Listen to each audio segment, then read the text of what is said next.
Welcome to the Metaforecast and Speak Easy with Haroon, conversations with artists, creatives, troublemakers, and it'll be interesting to see which one Ryan is, or which ones. I mean, this guest, Ryan Dre Sinclair, is pretty much the guy in Birmingham. Would you say that? Would you admit to that? Or He's too humble, but let's see what he says. I wouldn't say that personally. What would you say? Big up Brum though. I'm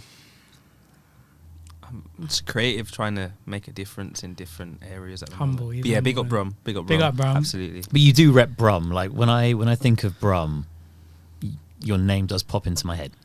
Appreciate that. 0121.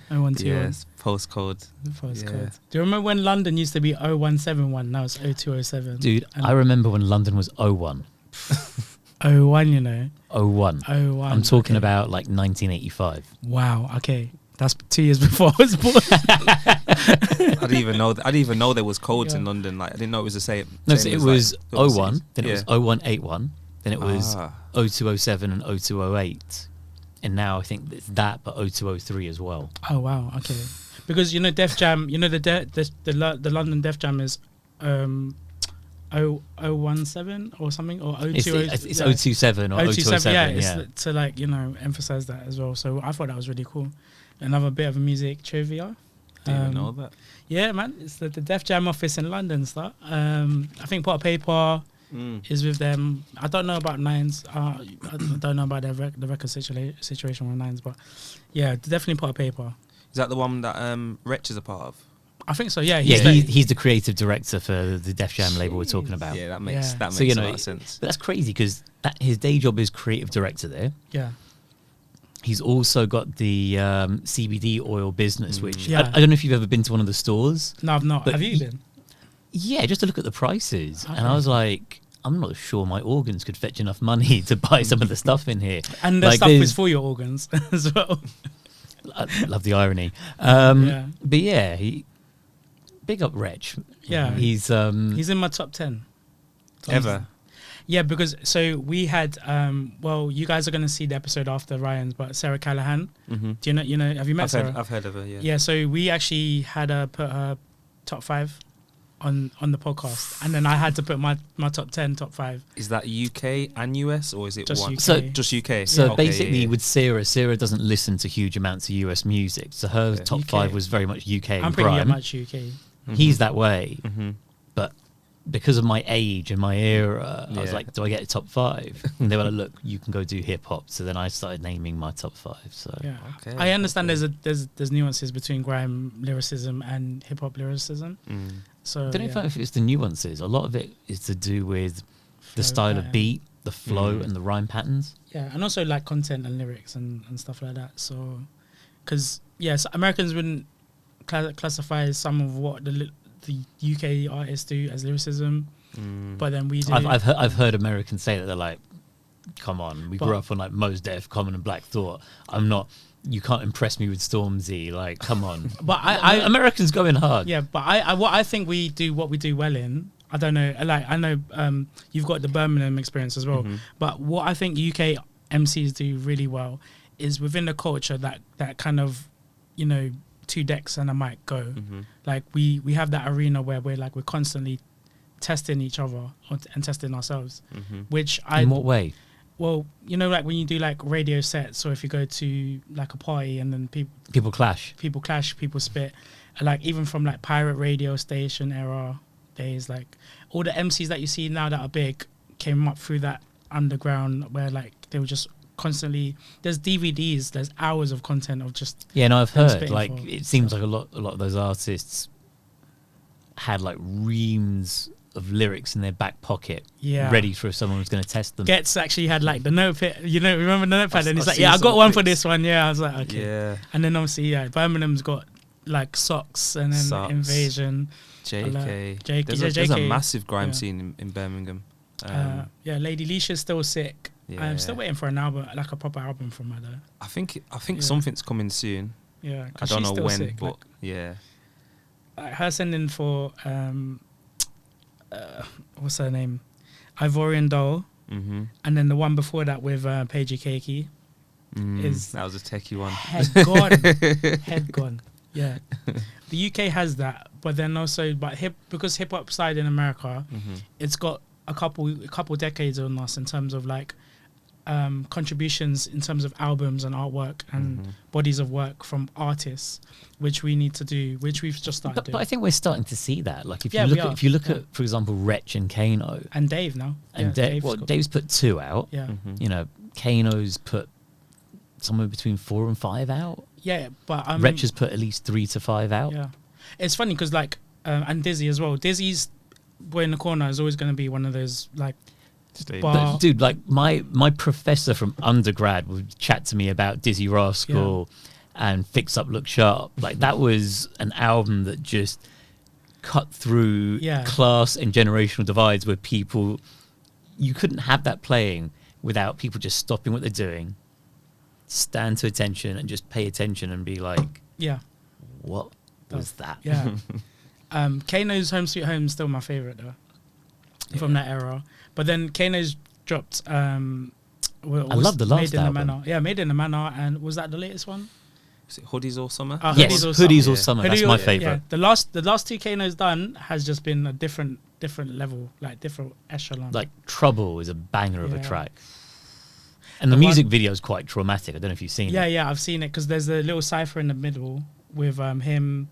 D-double and but it's the footage at the end where you don't, the camera's not showing, but you hear the stuff that's happening. Yeah, it's brutal. It's I don't think I've seen that, but yeah. I might have to WhatsApp you the video, bro. Like it's nuts. It's because it's all like phone handheld footage as well.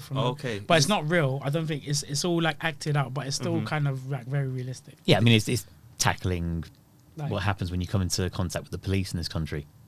Oh, I've seen it actually, and it was to do with an award show. I think it was an award show. And is it when he's sitting in the car? He's sitting in the car, definitely. Yeah, I have seen a clip of this. Okay. Oh no, I might have been thinking of another video where it was about like a knife occurrence. But yeah, okay. I was mixing up the titles.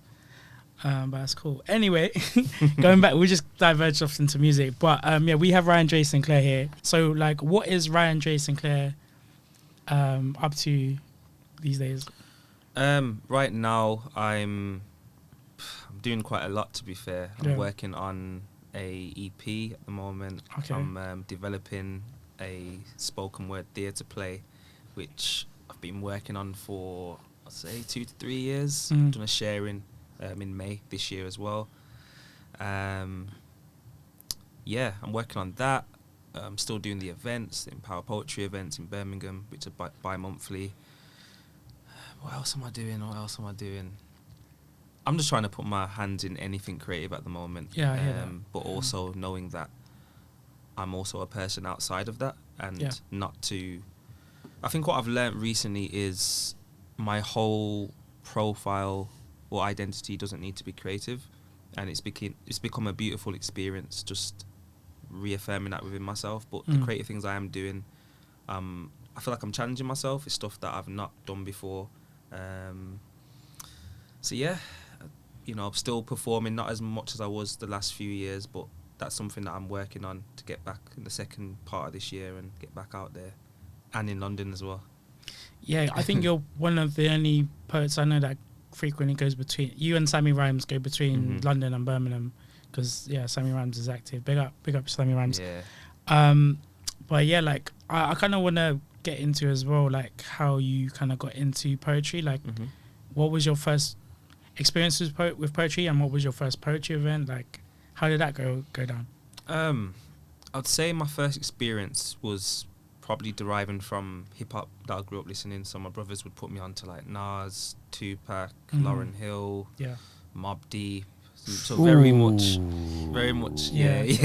Ain't no such thing as halfway crooks. Yeah, scared to death. 2 of my brothers were hardcore on like West Coast, so I'd get a lot of like the Dog Pound, and then we'd get Too Short.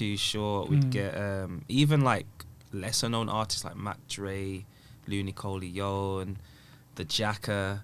I would say my music inspiration was very extensive, but it didn't just stop with hip hop. It would be R&B, it would be neo soul, which kind of carved my experience. I don't think I ever had a passion to become a musician or a grime MC or a traditional rapper. I just wanted to express myself, and because I was taking so much of that content so often, and a lot of these people were people I looked up to, I guess it became a habit of just listening to lyrics, knowing the lyrics, and then starting to write. But I think the main inspiration besides that was like hardship as a young person, seeing things happen with my brother and at the family home, and that was my way of expressing as a young person. Eventually I got more confident with the help of my mum and like friends of sharing that. Originally I'll just go to like close family members and say, hey, what do you think of this? I used to go on a website called poetry.com actually, which is still active. I was just on there actually last night. It's a classic. It's got all the poems in there. And I don't know if the format's the same, but there was a rule where you had to review 2 poems in order for yours to be uploaded. And I was just so keen on someone that I didn't know to give me feedback, but not also be vulnerable enough where it would hurt me, because it's not someone I know personally, it's all on the internet. So then I used to do that, and then I used to go to Poetry Jam in Birmingham, which is still active, once a month. Originally I was just going just to listen and get inspired, didn't really share anything, and then eventually started sharing. Used to be so nervous. I still get nervous, but it's a different kind of nervousness now. It's more of I'm nervous because I'm excited. Then I was nervous because I was petrified. So I would say that's where the poetry began. I actually thought that I met you in Birmingham because you didn't come to BYOB that week when I came to Birmingham in 2021, but I actually saw you before that at one of my first BYOB events, which I've actually got in my hard drive, but I've just not put on my channel yet. But it's like old school Ryan Dre. I think you're sitting on a stool, and I think I've just got it, and I need to just drop it one time. But man, and that's probably one of the same events that I saw Sarah Callahan as well. So like even from then you was coming into London. So you was that just because you wanted to kind of branch outside of Birmingham, or you just kind of already had connections to poetry in London before that? I think a little bit of a mixture. So there wasn't much. There's always been a scene in Birmingham, but it wasn't as big as it is now. So I was going to Poetry Jam once a month and maybe one other event, and I was feeling like this is not enough. There was events, but I was not getting to them. There's probably, I would say, 5 per month that I knew of, and most of them were on the other side of the city, which, if you're not driving, take a long time to get there. So I was, looking for another outlet to share, and I wanted to connect with new poets, and I was looking at a lot of stuff online, particularly through lockdown, and even prior to lockdown. I think the first London show I came to, the first couple were Chocolate Poetry Club, which I went. Was this pre-pandemic? Yes, because I remember I was meant to headline Chocolate Poetry Club, and that was one of the days where the country got shut down. We had to turn back. So you were the crowd favourite? Yeah, so I won that. Was it 3 years, maybe 3.5 years ago? That's big. So and that's where I met Abdullah from BYOB, and we got speaking in the interval, and that's when I learnt about that. And I think the other show that I was familiar with was what's it called? Boxton? No, not that one. Word Up? Penting? No. Just Flow Assist runs it. Flow Vortex. Flow Vortex, Flow one. Vortex. So I think I'd either found it online or something drew me to it. I applied because you have to like send an email. I was like, whoa. Yeah, it's one of those. And then, it was daunting because it was like the format was like everyone's in a room. I mean, on a stage, and you just go when you're ready. And I was like, whoa. But that gave me a lot of confidence, like coming back to London and performing. And I realised I kind of felt as well, to a lesser degree, like I wanted to earn the respect of the London scene, because I knew the London scene was a lot more active, and I felt as though I need to be a part of what's going on here and see what's actually happening. And I feel like I've earned that in a way. I've not been here as much the last year or so, but I think when I was going to events, I was getting a lot of positive feedback, and it really encouraged me to keep going. Just the way you approach poetry in general, like I think you're one of a few poets that I know that have videos out. I just wanted to know, like, what was your reasoning for like started to do poetry videos and things like that? Because obviously not many poets do, but some people do. But like you've put it on, like the quality is actually like really Thank you. Good. I think I wanted to give another perspective to my poems, and I'd also say I was very inspired by obviously hip hop and stuff, but I had a mentor called Roger Robinson, who's like been a poet probably longer than Roger's your mentor? At the time, I was part of a program in 2019 called BAIT, which is Birmingham Artivists in Training, and he was our mentor. So I got referred to that program from Beat Freaks, which is another big massive thing in Birmingham. So at that time, probably early 2019, that was when I was like, okay, poetry is a bit more serious than I thought. At the time, I was just going to events, performing, going home, writing, not really taking that seriously. But he really instilled into me, like, if you want to do this properly, you need to take it seriously. Okay. And then What does that mean, taking it seriously? Because that can mean anything. So we had we was part of a course, the BAIT course. I think it went for about 3 or 4 months, which was like once a week. I think one session I turned up late. I was just a little bit casual, and he really like grilled me and said, like, if you want to do this, you need to be here. Like, I'm not here to mess about. He really got me thinking more about the audience, more than just writing and sharing it to people. It was more of, this is a procedure. You need to take this seriously. You need to be reading this. You need to be doing that. Not saying that everyone's practice needs to be the same, but I think as well, because I hadn't seen a poet that looked like me of that generation. Every poet I knew was around my age or younger or slightly older, so I didn't have many role models or anyone to look up to and say, oh, he's been doing it for X amount of years.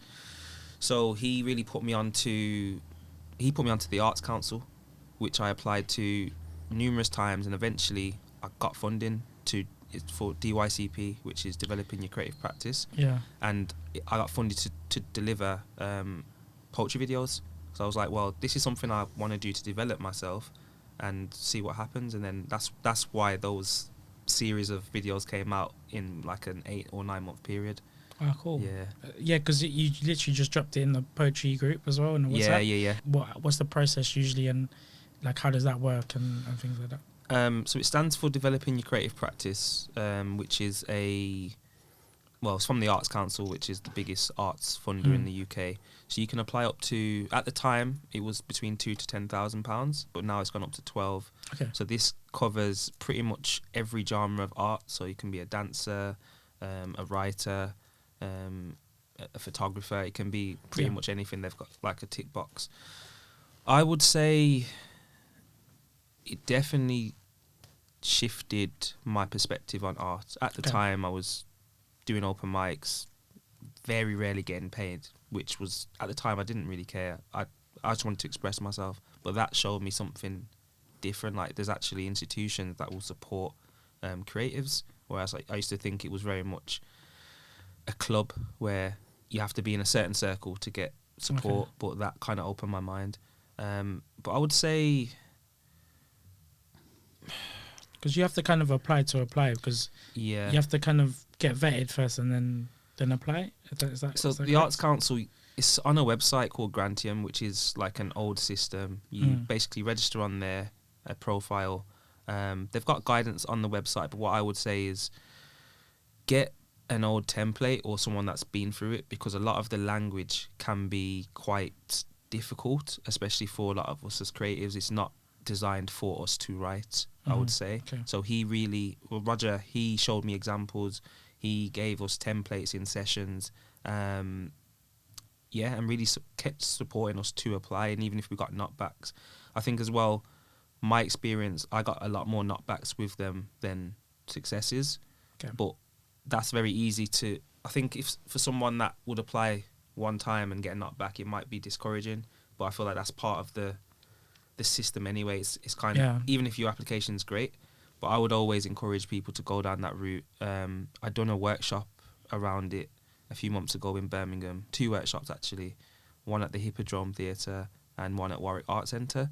But I'm always happy to share my old applications and send them to anyone. I'm have to highlight you later. Yeah, I'm not an expert, but at the same time, I feel this information needs to be shared because more, particularly poets, I feel like need these opportunities.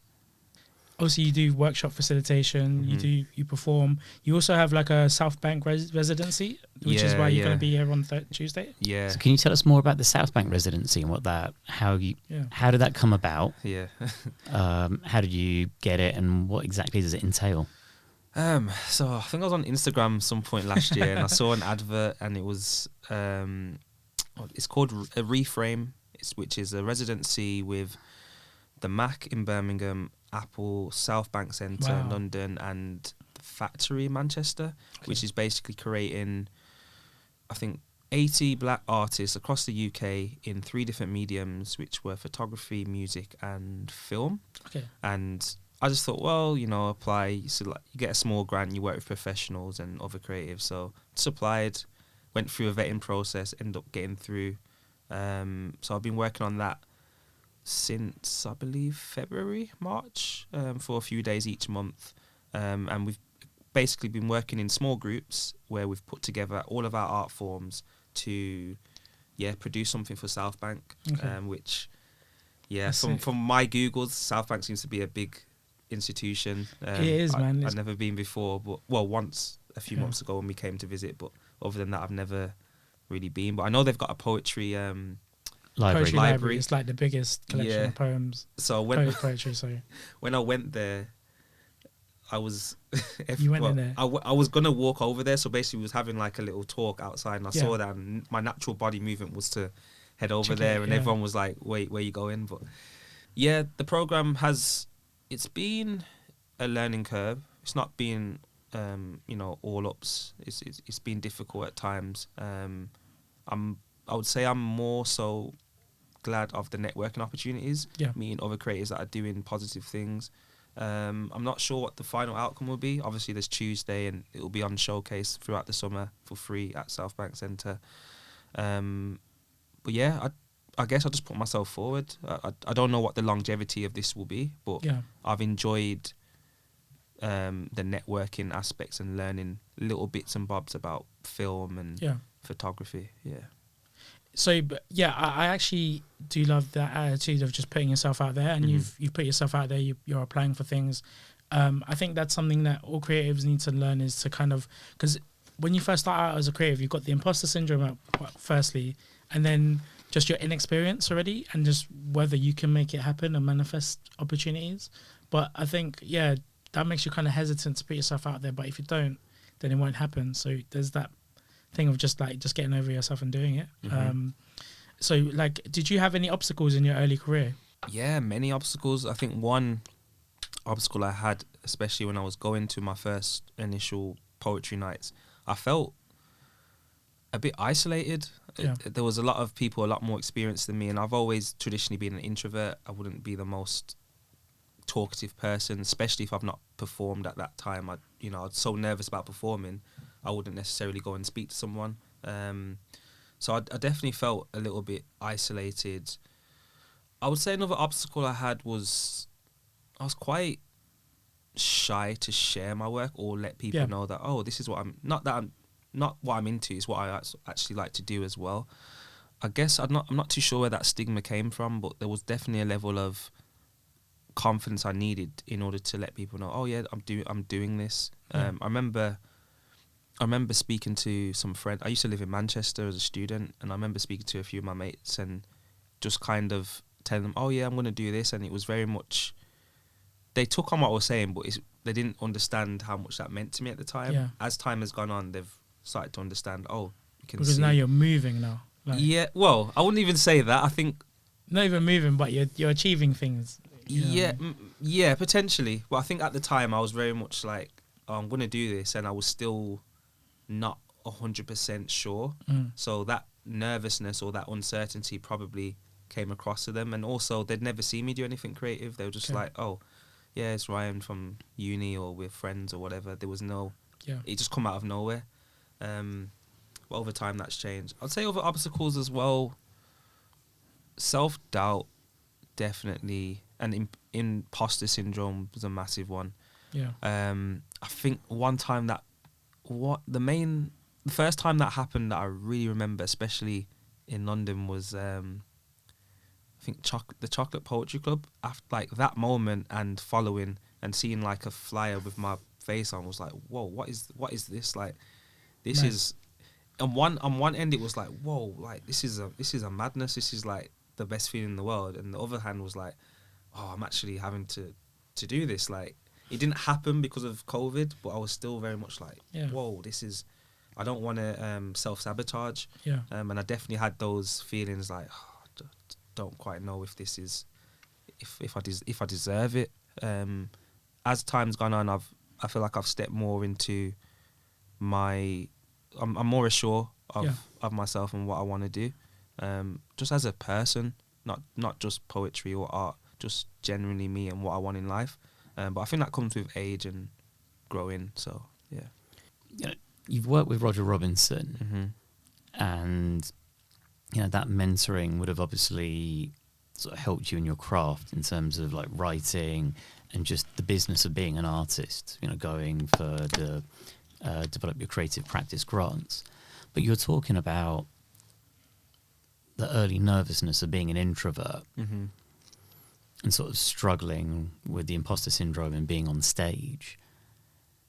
Was there, like, over time, like, how did you overcome that? Because you are actually a very confident performer now.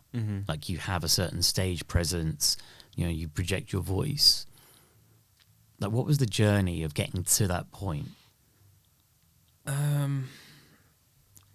And do you still sometimes have little wobbles if you've not been on stage for a bit and been busy doing like other creative things that aren't being on stage? Yeah, I think the journey for me it's not been easy, and I think one thing that I've learned more recently is I'm more adaptable than I was before. I remember specifically like learning, like if I was to learn a poem a few years ago, it'd be line for line. And if I miss a line, hell breaks loose in my head. I'm like, what is going on? Now I feel a bit more relaxed. Even if I mess up, I still am able to either carry on or recompose myself. And if it's starting again or whatever it is, I can deal with the situation a lot better. That situation of where if something doesn't quite go right and all hell breaks loose in your head, is that something you struggled with outside of poetry in other areas of your life before? And do you find that now that you've almost had to sort of go through a baptism of fire as a performer, do you feel that now that's transferred into other parts of your life where, if something slightly goes off script, you're able to sort of regulate yourself and go, okay? Yeah, I think I still go through the process. It's not always easy, but I'm a lot more comfortable now with things not going to plan. Yeah. Beforehand, I was very much hands-on. Oh, this needs to be like this. This is my personal life as well. This is how it needs to be. And I think even, this is a random example, but I don't really like roller coasters and things with height. I think I'm not really into heights either. But I actually think part of that... Really? Yeah, I don't like. Why so we're not doing the Poets round trip to Alton Towers anytime soon. Nah, man, you're not gonna. I'm not there. Yo, when it comes to me and gravity will win every time. Yeah. So I'm just not fighting it. So literally, not just metaphorically, but literally keeping your feet on the ground. Yeah, I'm keeping my feet on the ground. I'm not throwing myself off a plane. Nope. I'm not bungee jumping. Nope. None of that. I'm just like, man, on the ground. I love adrenaline. Adrenaline's cool, but like I like danger. Nah. Not roller coasters. Nah, it's cool. I can be dangerous metaphorically. I don't know. I don't see dangerous in real life. But that's interesting. Sorry, carry on. You can write my eulogy when my parachute doesn't work. Don't worry, I'll think of a good thing to say on your tombstone. Awesome. This will be making my partner so happy if she's watching this. Not if, when. Yeah. Cool. Where was I? The roller coaster. Yeah. Yeah, I think I was sitting down one day. I was thinking, why don't I like roller coasters? Just genuinely, I was like, oh, is it fear of heights? Potentially, but what else is there? And I realized I don't like being out of control of my own reality. And I was like, oh, it's starting to make sense now. So now I try to, I wouldn't say just let things be. I put my intentions out there. I put my best foot forward, and however it turns out, it turns out. But it's still a process of talking to myself, journaling. That's something I picked up over the last year or so through. It was actually a referral from my friend Haroon, because he was telling me, get into journaling anytime you get into this state of I don't know where to go, or and that's definitely helped me now. And I go back and read my journals every now and then. But I know why I felt like that, rather than everything just being scattered. Is journaling part of your writing process as well? Yeah. I would say they are closely linked, but they're separate. So most mornings I will journal, which is basically how I feel, what I want to achieve today, and at the end of the day, what was the biggest achievement of today of the day. I like to journal mostly at home as well, because that allows me to be still. Instead of traveling or out and about, I want to be still with my emotions. I would say my writing process it's not the same as it probably was before. I used to watch a lot of videos, and a lot of hip hop would inspire me. Now I'm trying to be more inspired by life and not really force it. And also trying not to. I think there was a period where I would focus on the deepest things in life, and I realized the more surface things in life can be just as important to write about, because it's relatability and it's still relevant. Just because it's not breaking your heart or you jumping for joy, or it doesn't mean it's not important. So that's what I've introduced. So another thing I'm going to ask was, where you've been on that writing scheme with Roger Robinson, did it change the way you write in any way? You've talked about going from writing about things that were quite deep and within to more surface things. I think what I'm also curious about is, how much does editing and redrafting factor into your process now compared to when you first started writing? A lot more. I think it takes me a longer process to be happy to share something. Not because I'm a perfectionist, but I think now I'm more understanding of what needs to stay and what needs to go. I used to... I think I'd done a few commissions early this year, and I remember sending what I'd done, and they were like, oh, just reduce this or just take this out. But I fully understood why. Whereas a few years ago, I probably wouldn't have understood, or I'd probably feel like, oh, they just don't like my work. But then I realised sometimes you can say less with more, and that's something... And say more with less. You can say more... That's it, yes. You can say more with less. No, but it cuts both ways, because you can use a lot of words and actually not say a lot. Yeah. And when I was... Even though I would say Roger's style of poetry is a lot different to mine, he would break down how he would write, and I was like, wow, there's a lot of methodology behind this. It's not just... Because he put out that ebook on poetry. Yeah. And you're familiar with him, his work? Well, I'm connected in many ways to Roger. So what's crazy is that I'm really close friends with one of his nephews through marriage. Okay, yeah. And then I bumped into him in Brixton, and it turns out he went to uni with a really good friend of mine. Wow. At Roehampton. So there's all these different sort of connections. But also, my partner is an English literature teacher. So she was messaging me recently going, oh, look, I'm following Roger on Instagram, and he has all these really interesting tips. Yeah. And are you taking any of those on board? Because when I first met her, my process was that I would just do a free write, and the way it came out, I'd stick with it. Whereas now, where I'm working on a book, I edit and draft and edit and draft. And I've read some of Roger Robinson's book, and it's just interesting, because I've also been to workshops run by Yomi Shode, and it's fascinating, their methodology and process, because they'll make you write a whole thing, and then they'll say, just hone in on one thing in this poem and now go write about that. Yes.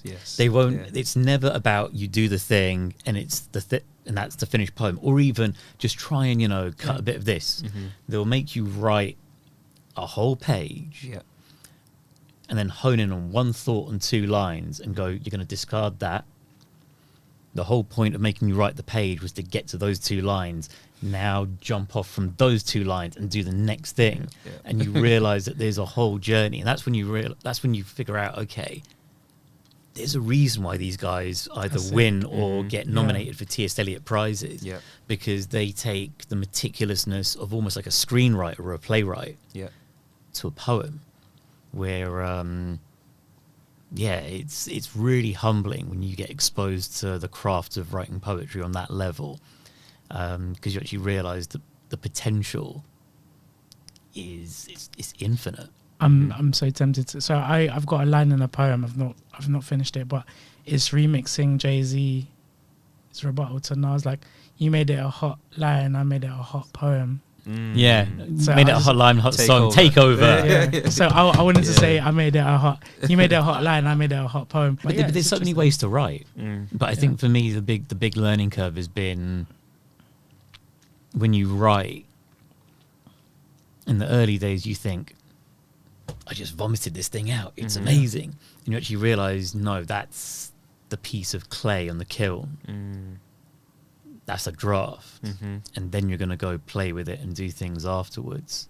And what advice would you give to other creatives who want to go into writing beyond just writing for open mics and stuff, where whether it's a company that commissions them or whether it's an editor or a publisher, what advice would you give them about collaborating and how they may need to become more adaptable, both in terms of feedback with the writing, but also just how you just take on board different voices, and how creatives can sort of understand when to push back and when to sort of lean back and actually listen? Because, like, how did you know in certain processes when to sort of defend your writing and when to actually go, you know what, didn't think about that? I think a lot of it has come, so like when I've done commissions, it's been usually non-poetry based, like mainly focused projects. So one place that I've got a few commissions from actually is Fiverr, which I know a lot of creatives know, but I don't know if there's many poets on there, but I signed up about 5-6 years ago, and that was where I got a London commission. What was the brand? Chapter 2. What were they asking for?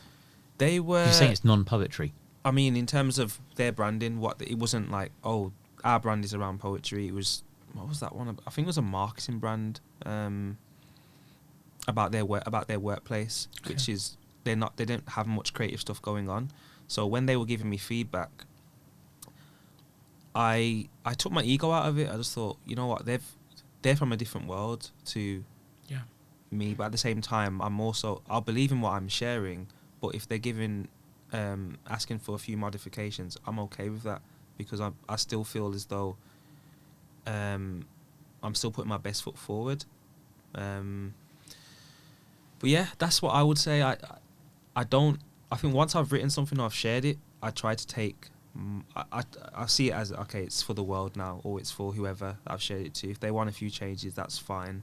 I can work with that, because even like your favourite rappers, they're probably doing the exact same thing in studio sessions, verses. Or they're going home and scrapping something completely. So I look at it like that, like, you know, if the work's true to you, then share it, but also know that, you know, it can still be changed or improved, or even if it's a cadence or I've written things where people say just take that word out, and at first I was like, why? But I'm like, why not? Does it change the message? No. And as long as that's the basis, I'm all right with that. If it's like commission, That sounds like a really good decision-making criteria. Yeah, I think if it was something where I'm just performing it for myself or an audience, then I'll probably push back a bit more, because I'm like, I've written this for this. But if someone's coming to me and say, this is what I want, then I have to respect that. But thankfully, I've never had anything overboard where they're like, actually, I hate this, and yeah. But this brings me to another point, which is that sort of creative negotiation, and that's actually a term that George Lawrence coined it. Yeah, and I've taken that on board for my own creative stuff. With creative negotiation, when you're having to do that, do you actually feel that that's helped you grow as a creative and a writer going forward? Or is it just a compartmentalized thing where, okay, this is a commission, this is my operating system, operating procedure for here, and then when I'm doing this, I'll just operate differently? Or do you feel that actually, having had those experiences and having to navigate them differently, has any of that sort of informed and helped you grow in other spaces where you've actually been able to integrate it? Yeah, like, I think it's definitely made... I think there was definitely a period where I was very, not narrow-minded, but tunnel-visioned on what I was writing and what I was sharing. Now I'm more open-minded. I actually had a conversation with Diary of a Poet about maybe a year ago. Who? Diary of a Poet. She's based in the Midlands as well. Yes, dope. But I was saying, I had an idea which was called No Filler, which I wanted to be a play on words between obviously speaking and having no filler lines in a poem, but just like a small killer, no filler. Yeah, but I wanted it to be not so much like, oh, who's got the best poem or the best line, but more of, if I write something, I share it with you, and something doesn't make sense, or it just seems as though it's just there for no good reason, point it out. Yeah. So having like an accountability team, duo or group, just to... But we've not got there yet, but it's something that I'd be very interested in. Is it just you and Diary, or is it a few people in your circle that you have? It was just it's just a conversation that we've had. Because I think it's a dope. Yeah, it hasn't really developed since, but it's something that I want to pick up and be like, let's have this little accountability. What would be the maximum number of people you'd want in that kind of circle? I'd probably say about 5 or 6, because I think... Would you have it purely on geography, or would you be open to do it on Zoom and stuff? I think it'd be open. To be fair, now I think about it, I've realised where some of that I got inspired for that. It was Jasmine Gardosi used to do something similar in Birmingham. I'm not familiar with her. Name rings a bell. Massive poet. She's Birmingham Poet Laureate at the moment. She's doing massive things. Okay. She's touring at the moment.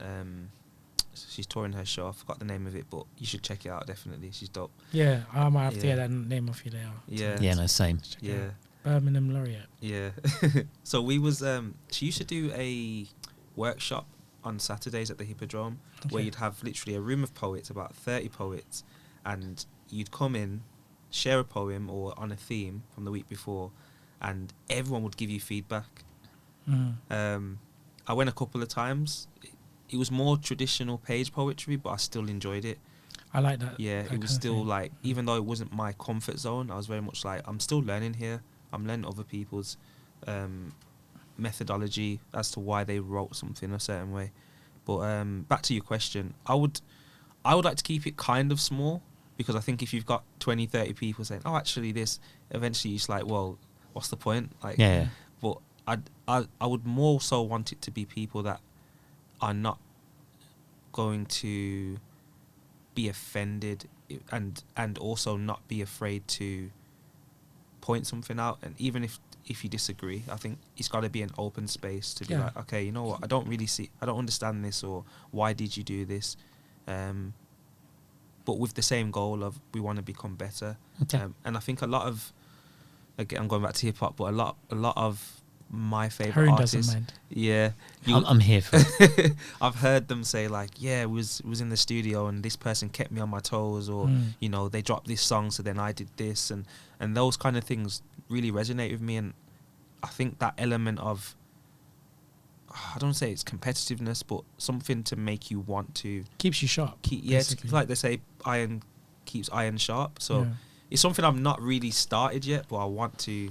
I can't name it on air, but there's a major kind of poetry collective that was really known for developing poets. Because what would happen is that you could just ask and you join, and obviously they grew and they scaled, and there was a lot of like feedback and like workshops. It was about making each other better, but it's on a long-term hiatus because I think people, right? That's all I'm going to say. And I really wanted to actually, while it was running, join it. So I do think there's a conversation to be had about getting this up and running. Because, for me, I spent time in Brooklyn, staying with a friend who's a novelist, and watching her put in a 12-hour day writing, working on a novel, and just pretty much every day she'd be like, yeah, I'm reworking this chapter. I put 1,000 pages, so about 1,000 words on the page. I remember her, and again, this is where people helping each other matters. And I'd like to discuss this with you about trying to get it off the ground, is that she came to me with the most paper-thin idea for a novel and ran it past me and her husband. And in our own ways, you know, we both kind of like went to town on it. Like, nope, this is thin. I see what you're doing, whatever. No word of a lie. Came back to us days later. It wasn't even a week. It was days. And she basically, at length, spoke to us about the first 4 chapters based on our feedback. And she had gone from a paper-thin idea where we were attacking, like, no, we see where you're going, this is a cliche, but I know you're trying to tackle this, maybe take it in that direction. And, like, she'd built a world. Just from the feedback. It's huge. Yeah. I mean, even like my book that I've got coming out, my sort of debut poetry book, Press Play, I did months of working with Chani Gill, editing and redrafting, and then I ended up having a chance interaction with publisher Big White Shed, and they're like, we'd like to publish you. And then she's known for being an editor. Wow. As well, because I remember telling Nafisa Ahmed over in Brum, she's like, oh, you're with Anne? She's like, yeah, she'll work you, you're in good hands. But we went through 30 drafts of the manuscript and like changed a bunch of things. Yeah, because it was just she was just savage. I had a whole so meta or no, I like writing, or I've historically like writing love poems. So I've got 2 chapters that are like relationship 1, relationship 2 with my partner. Like we've been through on a journey, let's just say that. And then obviously there's a chapter on platonic love. But I had a chapter which was just meditations on love. And it started off with 13 poems. And my editor got me down to 3. And even those 3 had major reworkings. So what's happened is since then, when I have a fellow poet share a poem, how I give feedback now and how I make suggestions for editing has been forever changed, just because of that one process. So I'm a big believer in community, people working together. In terms of like with, do you have aspirations? Because I know you're doing an EP. Aspirations of doing poetry books, or? I self-published a poetry/children's book 5 years ago. Okay. Called A Birmingham Story, which was based around emotions and animations. It was like a children's mental health kind of. Yeah, that was the kind of the theme. I have been working on a collection. It doesn't have a proper format in terms of it's going to be this genre, or it's just a collection of poems that I've just put together, and hopefully it will materialize. It's something I'm interested in. I want to release 2 more books in my lifetime, ideally, but I'm not putting a time limit on it. But yeah, it's something that I was working on start of last year, and then all the other creative projects kind of took me away, but I need to get back into it. Yeah, it tends to happen when you're creative. You have things in different, you have fingers in different pies and stuff. But with this EP as well, like what's the spark of it? Like what's the are you exploring themes, or is there just a reason why you wanted to kind of delve into an audio project? Is it because you like music? So my initial inspiration was again music. Yeah. So my thing was I want to create something that has every genre or many genres that I grew up and was inspired by. Yeah. Currently we're still going through the editing process of what's going to stay and what's going to go. Yeah. But again, I wanted to have something more tangible, not just you have to see me at an event in order to hear my voice. And other poets I've seen do similar as well. It's always been an aspiration. I just weren't sure when. I feel like it's coming up to the right time. But yeah, I've got a few more plans musically, but I'm just getting my feet wet at the moment. Yeah. Is it straight music or is it more spoken word? I'd say it's a hybrid. It's a hybrid. It's not completely. I wouldn't say it's completely a music EP, but I wouldn't say it's a spoken word EP. It's kind of in between where, there might. Yeah, I get the impression that it will be revealed when it's released. Yeah. I need to speak to my producer and get his opinion on it. Is all Birmingham like sourced? Farm fresh. In terms of like what the artists. Yeah, or? like in no. terms of okay. What he's asking is that he wants to know if there's no food miles on the product. Oh, okay. Yeah, like is it Birmingham producers, Birmingham features? There's local, there's free no, range. There's no official features at the moment. Okay, it's a she. Yeah, it's a Birmingham producer. 5-7 tracks. EP it'll be 5 at the moment. Yeah, that's as much as I've no got at the filler. moment. No filler. Well, I don't know if there's filler. Everyone have to be the judge of that. But you talked about the editing process. Yeah. What does that look like? So, for example, you're saying there's going to be 5 tracks. Mm-hmm. Did you create and record a whole bunch and then whittle it down? So I think I went to him with 7 or 8 with the idea of getting 6. I think 6 was what I initially wanted. I think there was times we'd been in the studio where I'd be recording, and he'd say, "No, change this like this," or "You know what? Don't add that, or add this instead." Okay. So is he talking lyrically? Did he ever give you advice on like how to do vocal takes and cadence? Little bit, mainly cadence. So like I think this adds on to the commission thing I was saying earlier. Like the feedback in real time, I'm content with that because I feel like I'm trying to get to the best product. So if someone's giving me feedback and I feel like it's coming from the right place, I can take it on board. That's good. But also there's times where you'll get feedback and you still disagree. So it's a balance of that for me. But yeah, we didn't record tons. Like I think when I looked into my notes at the time, there was about 400 drafts. But this wasn't all for the EP. This is just in my phone. I think one of the last sessions, I'd been wanting to record a certain poem I'd written, but it just wasn't working. And then I started sharing another one with him, and I was like, I didn't expect to record it, and he was like, "No, this is the one to do." Was it not working because of the beat, or is it just the vibe?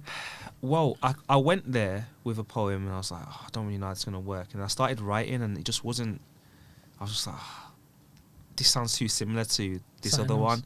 So I was like, let me look in my drafts. Started sharing. He was like, yeah, this is the one. And I think his energy just really gave me more confidence. I was like, okay, yeah, let's do this then.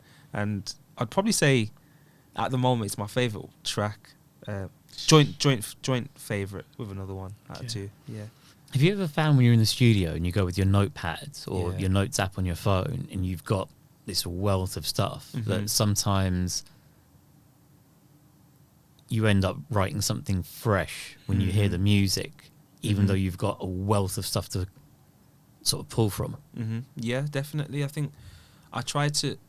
One thing he said to me was, let it flow as well. Don't come with I'm going to do X, Y, and Z. Mm-hmm. And that's something I've definitely took on board. So there's been times I've just gone to the studio, just heard what is produced, and then see what comes of it, whether that, even if that means nothing. It's like, okay, this isn't for me, or I need to go home and think about this.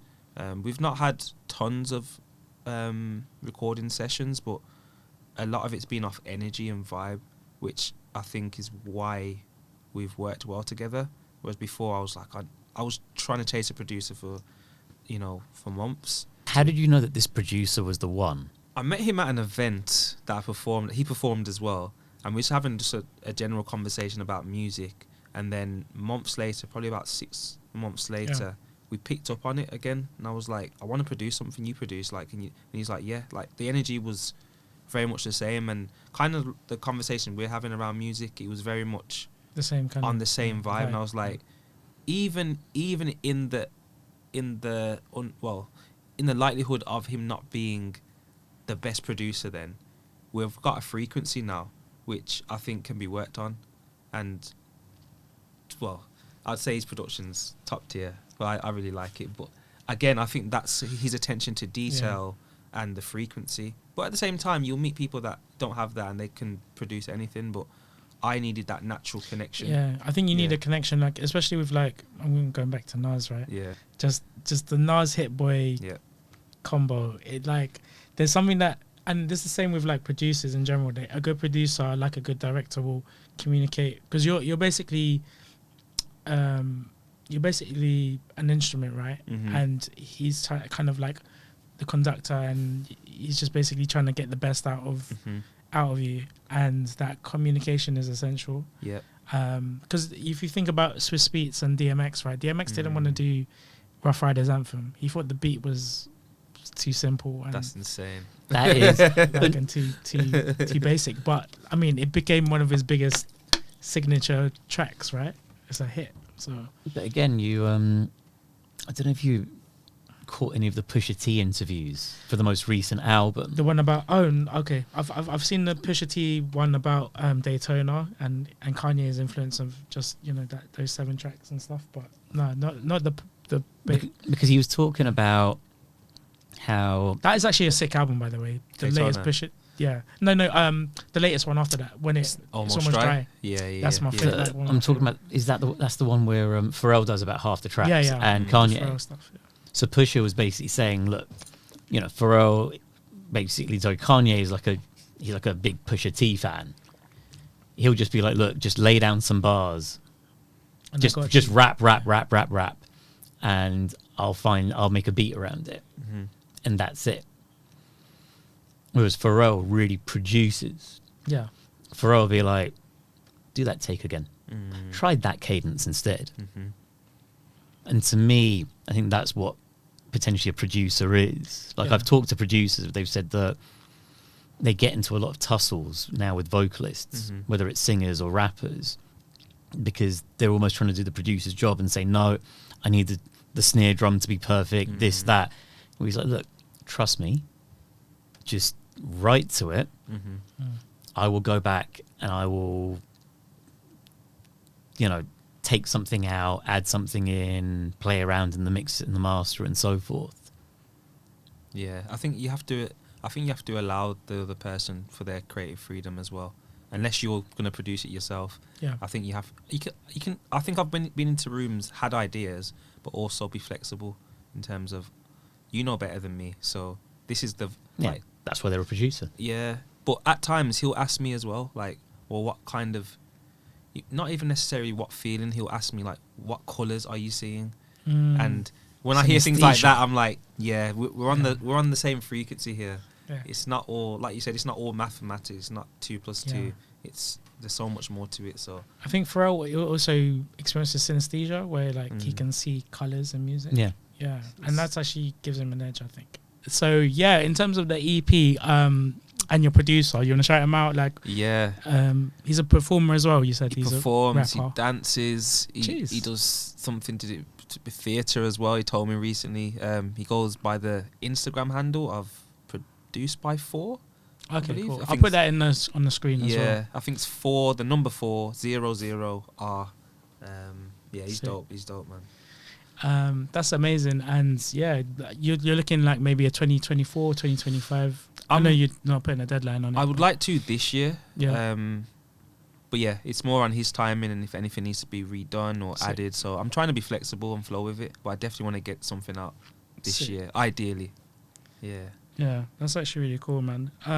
In terms of like, we were talking about writing, and then we were talking about with Generations, which I had I had the honor of like just watching it in real time with actors you had who are actually really cool as well that I met. Yeah. Do you want to talk about like where that came about, its origins, and it's closely kind of like parallels your life a little bit, if not? Yeah, to a degree. Yeah.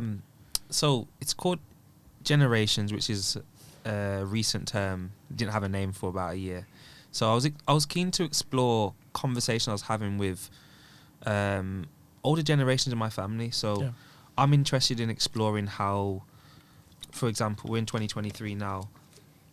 20 years ago, or 30, or whatever era, let's just say 20 years, the idea of success may have been different than it is today in that generation. This doesn't even matter what community, pretty much every community, 30 years ago, it might have been get married, buy a house, which it still might be people's success aim at the moment, but there's so many other things now.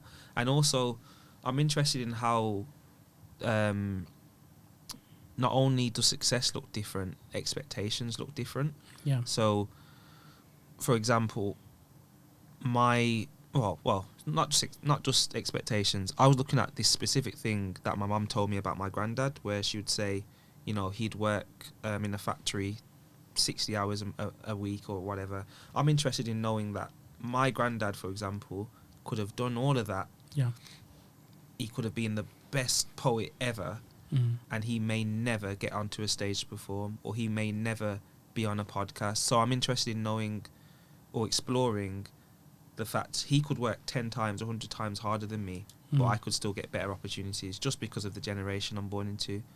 A lot of that came from conversations with older people would say, oh, in my day this wasn't like this, or it was much harder, or we could do this then, or we couldn't do this then. So I was like, oh, this is quite interesting.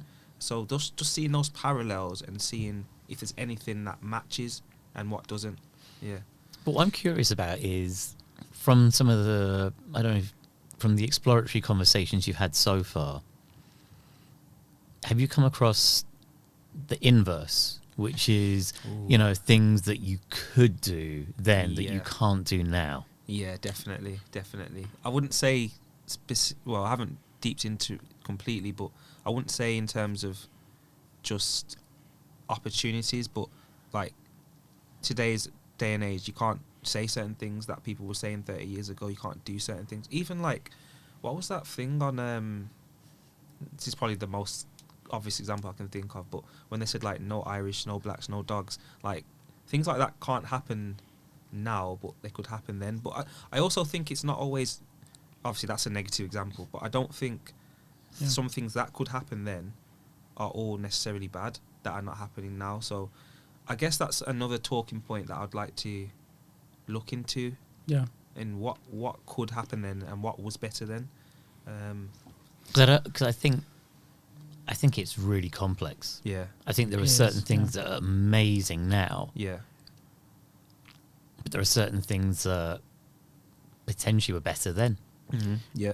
I think when I look back, like the idea of wholesomeness, like obviously with the internet, there's more knowledge of other things, but also like just I feel like it was a simpler time back then where like you didn't need to know about everything. It was just about what was in your immediate city or town and just life there. But now the scope is, your knowledge and scope of the world is so much bigger now. But it's overwhelming. That it feels smaller. I look at my social media feeds, and at times it just makes me feel really overwhelmed. Yeah. There was no social media back then, which was actually pretty cool. That's interesting you say that with the overwhelming feeling. I get that quite a lot. And what I've done more often than not this year is I don't go on social media at certain times, or if I believe it may trigger something in me. So, for example, when I wake up, I try not to go on Instagram. So, ideally, I would wake up, And before I go on Instagram or social media, I'll work out, because I know from studying myself, I'm going to get probably dopamine or serotonin, which allows me to, it sounds crazy, but allows me to deal with whatever else is going on in the world. Whereas if I wake up and that's the first thing I see, I'm already at... You're on the back foot. Yeah, and I feel like you need to make time for yourself first before others. Like, you need to wake up and, you know, make sure you're okay before seeing what everyone else is doing. Yeah. I haven't extended that to WhatsApp yet. It's something I want to get to that, where I'm like, no messages, no social media until this is done. Even if it's meditating, even if it's just having breakfast. Okay, until I've done this, you know, I'm gonna just chill. Yeah. Yeah, I had to put some of those limits on myself when I was staying in Brooklyn, because around about the time I'm getting ready to go to bed, London's 5 hours ahead. So all of a sudden there's like an avalanche. And I'd be like, no, this is a boundary. I have to go to bed now. Yeah, it's good to have boundaries, and you can actually set your phone if you've got an iPhone. Well, I don't know about Android, but like you can like have your do not disturb on. So I actually switch it on after a certain time when I'm trying to sleep, because so I don't see that. And I've taken off, you know, the banner notification for like WhatsApp and Instagram. I've taken that off. So now it's I only see the notifications when I'm in the app, rather than it just come up. Because then it just kind of, I always thought, this is something actually that I find actually interesting, going back to like, you know, things that happened before and happening now. But don't you think it's kind of weird how like when you're in a group of people and you're having a conversation, and when someone calls, that interrupts that conversation? Isn't that weird? Because like in real life, like if that phone call was personified as a person, that's like the equivalent of us having a conversation and a fourth person just coming in and just interrupting our conversation. I never thought about that. That's and deep. The thing is, ever since you said, I can't unhear what you just said. Yeah, because like that's what a phone call is. Like we're having a conversation and that's interrupting our conversation. But that's normal now. This is why my phone's always on airplane when we're recording the podcast. Yeah, it's crazy. Yeah, it's crazy. And I was like, why have we normalized that? Because if that was a person, that wouldn't slide. Like, oh, can I steal you away for a sec? Or like at least politely just like, oh, can I just, you know what I mean? And it's just kind of weird that a phone call can do that we've given priority to someone else that isn't even with us right Depends now. Who's calling. Yeah, depends on who's calling. You can screen calls and stuff, but yeah, people just tend to like break from a really meaningful conversation for maybe a tedious one. Sounds like just the basis of a poem. Yeah, you know, I might have to just write something on that. But yeah, it's like that's a really cool thing I just had in my brain. Oh yeah, I think we were talking about different times and different generations, times, right? Generations. Yes. Yeah. I think, you know, there was the opportunity. Like I remember growing up, there was the opportunity to be bored. Yeah, but like boredom is actually really good, like for you actually. Well, it's good for creativity as well. Yeah. Because we're distracted and overstimulated. Yeah. With social media and it's crazy. Everything. As a creative, right? There's things that you do, right? But boredom gives you the excuse to do things you never would do. Like imagine like if you ask someone, oh, would you do this? And you're like, nah, I wouldn't do that. Like, but then if you're really bored, to like stimulate yourself, you would do anything that would just to break that boredom, whether that be kick rocks or, you know, turn a rapper into an airplane or something like stuff like that. That seems tedious. Like when you're bored, like creativity is not a luxury; it's kind of like a necessity.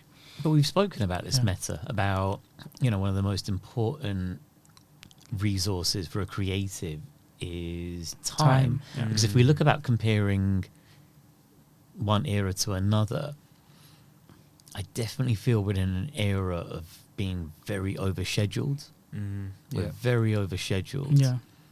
Like the rat race is kind of like because obviously we're in London, like that's kind of, the rat race is kind of around us and we feel like we have to participate.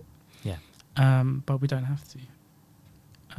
Well, that's a luxury of this generation, I think, because before in our parents' generation they had to work, get a house and whatever, whereas now we have, you know, the option to not do that if we don't want to. Just extending what you're saying, I'm just interested in the parallels and what we deem as, without it being cliche, what is the idea of success from generation to generation, like generally, and why does it change or why does it stay the same? I'm just interested in things that change from generation to generation, and I think it's happening far quicker than ever now. Like some of these apps, even when TikTok came out, I was like, "What is this I'm TikTok trying to figure stuff?" that out. And I know something else has either come out. What came Threads? out recently? Threads. And I'm like, I'm on Threads that, is out yeah. now, and I'm like, that's too much stimulation. Like, I'm still on YouTube. Like that's where I'm most. I'm on comfortable. YouTube.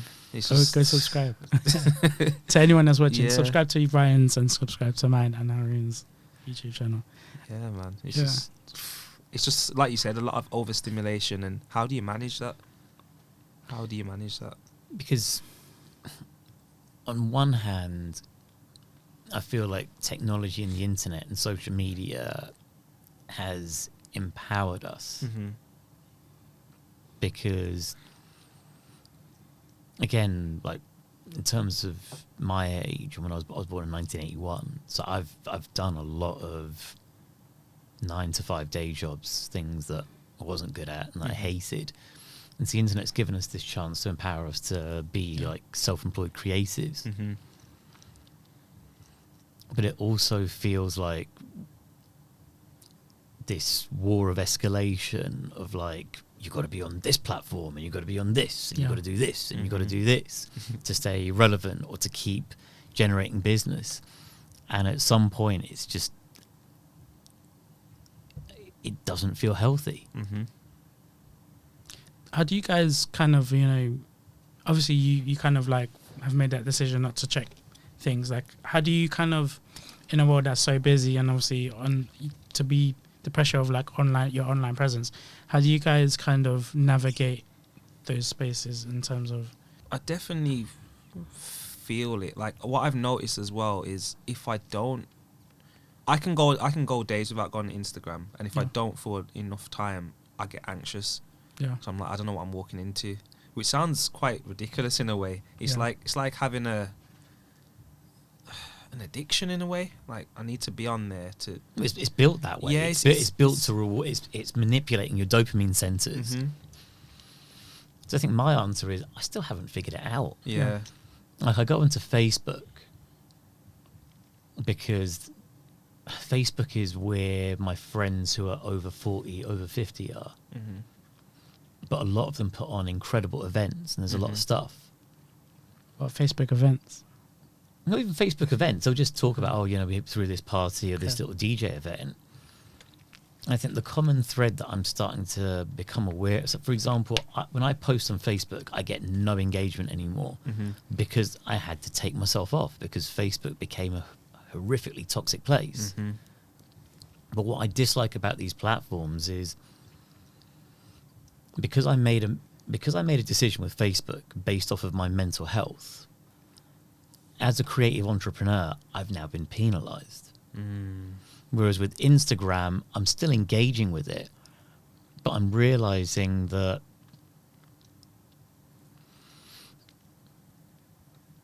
I think in the past, if there were things going on and you couldn't be everywhere all the time, it wouldn't bother you because you didn't know. What you didn't know couldn't impact your psyche.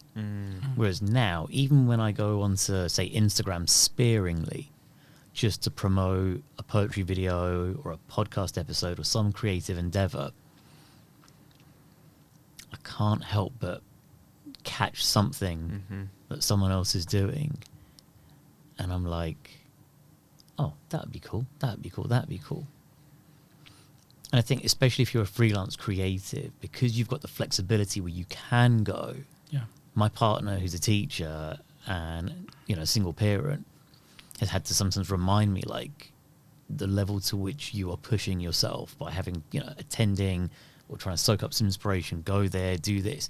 She's like, it's not rocket science why you're off balance or your sleep is off or your mental health is off or you're burning out. I've yet to figure out the balance. All I know after coming back from my trip from New York and staying in Brooklyn is I need to be okay spending more time on my own.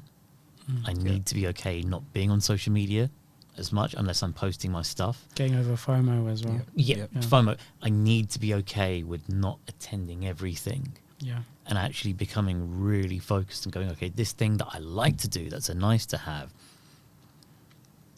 is it aligned with, you know, my non-negotiables of what I need, either, you know, top line, like this big goal or dream, or is it aligned even with just spirit and mental health? Yeah. And it's hard when you see everyone else there or other people and you're like, maybe I should be there. Yeah, I've definitely experienced that, and that's another thing as well. I try not to go on social media late at night either, so I don't unless I have a notification I have to respond to. I don't want other people's realities in my psyche when I'm trying to sleep. Yeah, This that's actually quite deep. I never thought about that. So I sent Meta something. Funnily enough, it was of all the people, it was some kind of church pastor. Yeah. Who was talking about the thing that really matters to you, like visualize it before you go to sleep, because your subconscious will work on it. And it ties into something else where I was watching, ironically, because this is like meta, it was some kind of online brand influencer personality. And she was on a podcast talking about how she was scrolling on TikTok, watching a video of just some woman recording something in her bedroom. And she was like, I just bought a new house and it's in a nice area and it's a beautiful sunset, there's nature. And I'm watching this person who I have no fucking clue who they are or what they're up to. Yeah. And it doesn't really have a bearing on my reality. And it's like a Hoover sucking up time. Yeah. And it's not just time. One of the things I've realized when I'm trying to deal with FOMO is that there's more to the equation than just, okay, I lost 4 hours this evening. Especially if, and I'm still trying to figure out, like, I think I'm a weird, sometimes extrovert, sometimes introvert, socially awkward person who can get bubbly in the right environments. The draining of the social battery, and then the draining of the spiritual battery that goes on. Yeah. Especially when you're very, I think those of us who are artistic, we're very sensitive to stimulus or stimuli. What I'm realizing now is that the conversation is even bigger than social media. I think social media just amplifies the problem. But in the 21st century, it's about how do you preserve your energy and how do you preserve your spirit? Because I see it, especially in this social media era, whether it's people being very present on social media or whether it's people being present in real life. The sustainability of being able to turn up that much isn't there. Like, you'll see a churn of like people being super intense, super present, and then disappearing. These things are not a coincidence. Yeah. Like, it's not like people are going, oh, I found something better to do. I think people are getting tapped out. Yeah. What's the answer then? I was going to say the same thing. I was just like, literally, it's hard. I don't know. You know, one thing, because even the constant negotiating of trying to figure out the right balance, even the act of the negotiating is so fucking taxing and draining that I don't know, because the thing is, cold turkey doesn't work. No, it don't. Because I've done it with Facebook, and I'm realizing that I'm getting fuck all engagement trying to sell tickets for my book launch there on Facebook. On Facebook, it's more, Instagram is more of the platform, or the season is Instagram and TikTok. Not necessarily. I've got friends who are getting ridiculous amounts of engagement on Facebook, but it's because they're willing to feed the beast. And I'm just not willing to do it. Yeah. I happen to be on Instagram, but if I had a similar relationship to Instagram that I had with Facebook, I'd be facing the same problem. Yeah, I mean, the thing is, that's what the algorithms would like. Instagram rewards you using it. The more you use it, the more... LinkedIn's the same. LinkedIn, TikTok, any, like, any of the like don't get me platforms. wrong, LinkedIn is definitely rewarding people who have abilities Skills. and skills. Yeah. But I feel like in the same way that the world of work often rewards the extrovert, the world of work and LinkedIn is now rewarding someone who's willing to go and comment on 10 to 20 posts a day, to post every day. Like I know one copywriter, Dave Harland, who he's built a business off of being funny as fuck on social media. Yeah. So what he does is that he's not a boring copywriter. Brands come to him who want someone who's really interesting and funny. So if it's a 5-day work week, he only does 3.5 days of client work. He spends a day and a half on creating content and engaging. Wow. But he'll do really stupid shit. Like he'll basically engage scammers and spammers and just get into like the most ridiculous conversations with them. And he'll just screenshot that. And he'll document it all on LinkedIn. And just, it's really funny. That's actually... But it becomes a full-time job in itself. You know, marketing yourself and maintaining an online persona in this era where and it can pay off, and it does. Like we see, you know, we've all gotten opportunities of people DMing us, but it's just, it feels like there's a game of escalation. Yeah. Like with even with poetry events, there was a time where most events would just have an Instagram page, and when it was time to promote the event, they would just promote the event with some promo like stills. Not anymore. Whereas now, Gotta keep going. there's people who are just posting daily. And again, I know that if I post daily, I'm going to see results. But then what? At what cost? At what cost? I don't know. Like how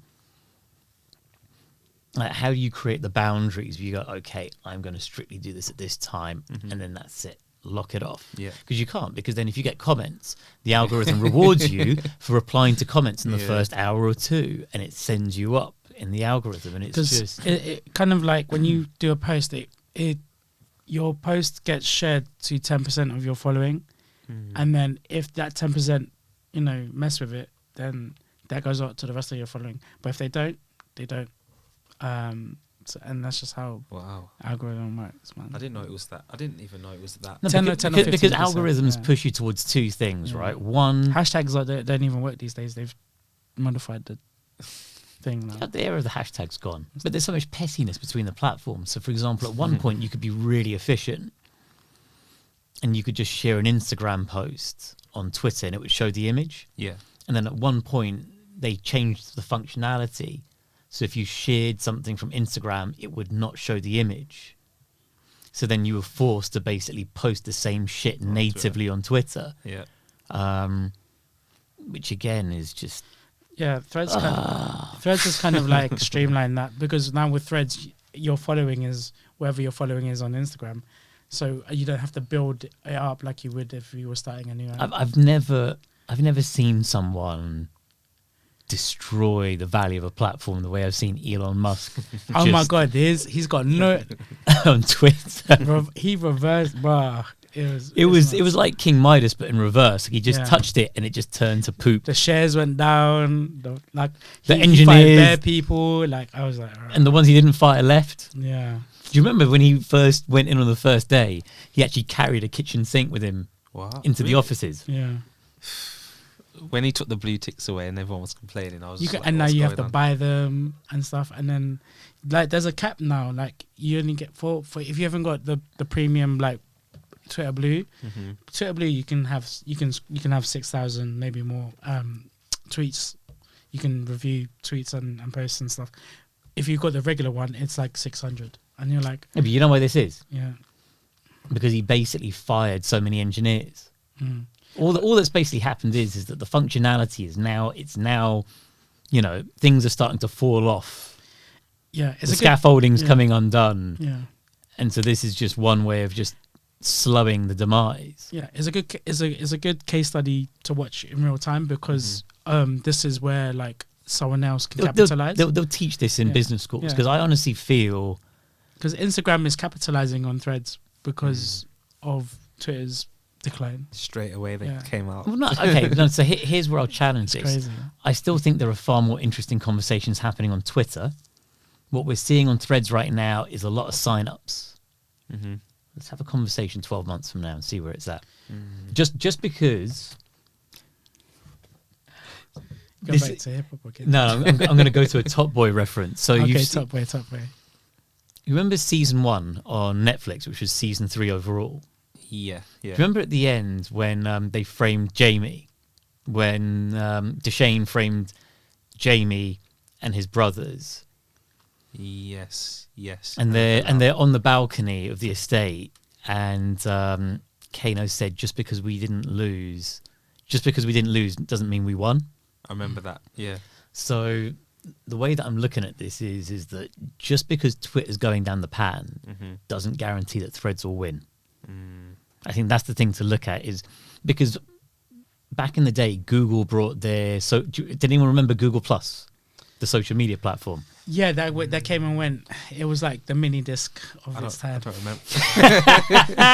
So I forgot about that. No, because I remember I was at business school at the time, and there were lots of people who basically done their Google summer internships. So they were drunk the Kool-Aid, and they were all like, "Oh, look, the sign-ups are like nothing ever before. The curve is like up. It's like this. It's like a hockey stick." Yeah. But it never stuck. Let's see what happens. Yeah, I mean... Because, Google Plus had that same benefit of like, well, everyone's got a Google account. Everyone's got Gmail or Google Docs or whatever. Yeah. So, for me, the jury's still out on Threads. But with Twitter... This is crazy. We're not even on the social media apps right now, and they've derailed the fucking conversation. Yeah, so we can bring it back. Let's reel it back. Going back to Poetic Unity, you've got links to Poetic Unity. Could you take us how that came about? So I think I went Poetic Unity. That was another staple that I'd went to when I first started going to London. Yeah. I went to, is it Poets Corner? I think the name of the event is in... I think it's still Poetic Unity, but it's... Yeah, but they've got like other things like... yeah. So I think it was in Brixton. I'd gone there, enjoyed my time, met some very cool poets. But anyway, in lockdown, they were doing a lot of live... I don't know if it was open mics. Yeah, so I got involved with a few of those, and I obviously met Ryan Rags prior to that in person.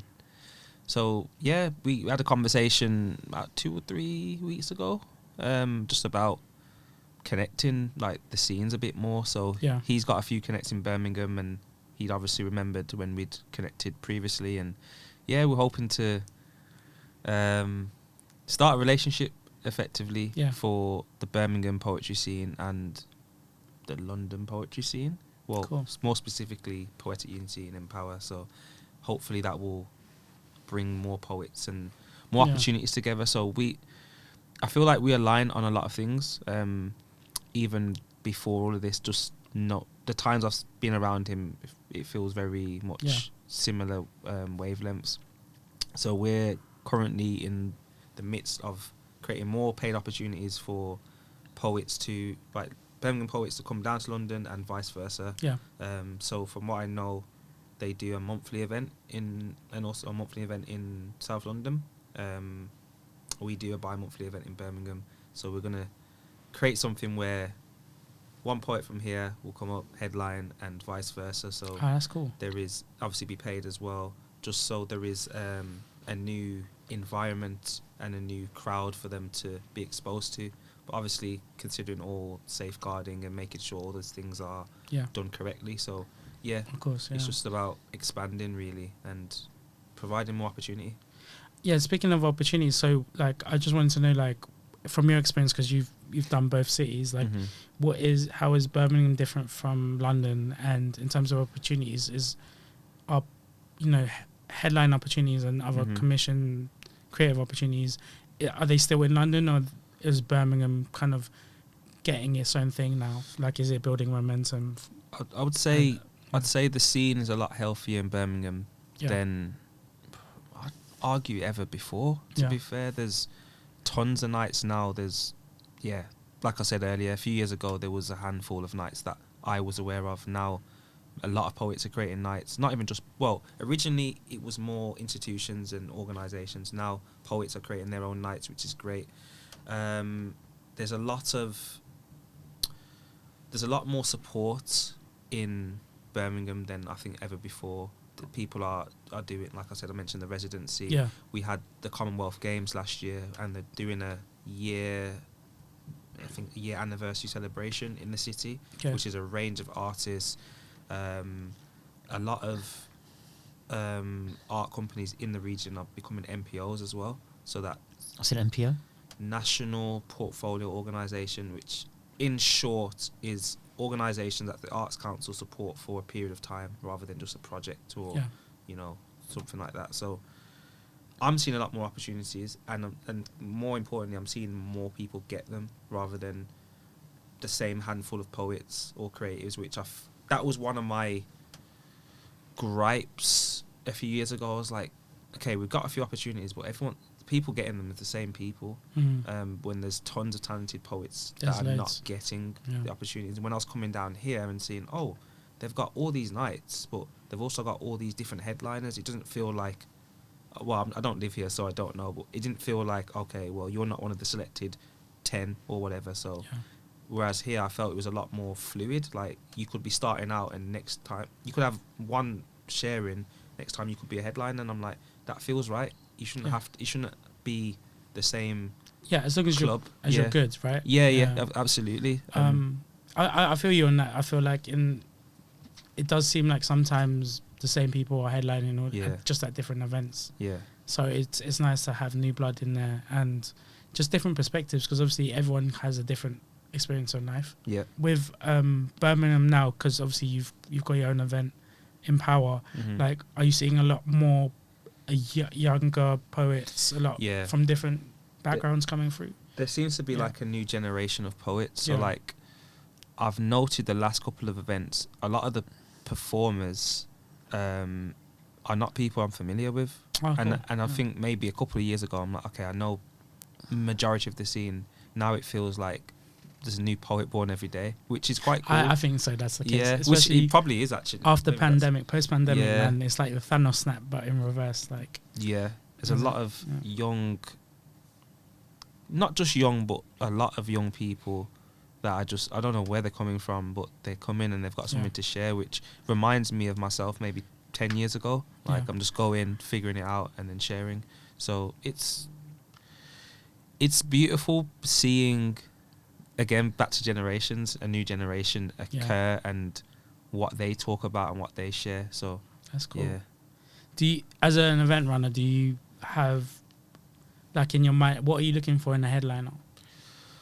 Well, one thing that is important to me is not having the elitism of going back to what I was saying about the same group of poets getting opportunities. So it's not a case of who's the most popular, who's got the best bars, or who's got the best reaction. It's about who needs the opportunity, that's going, who deserves in terms of their talent, but who's going to run with their opportunity, and who's going to really make the most of it rather than, oh, it's just another headline or someone that's done.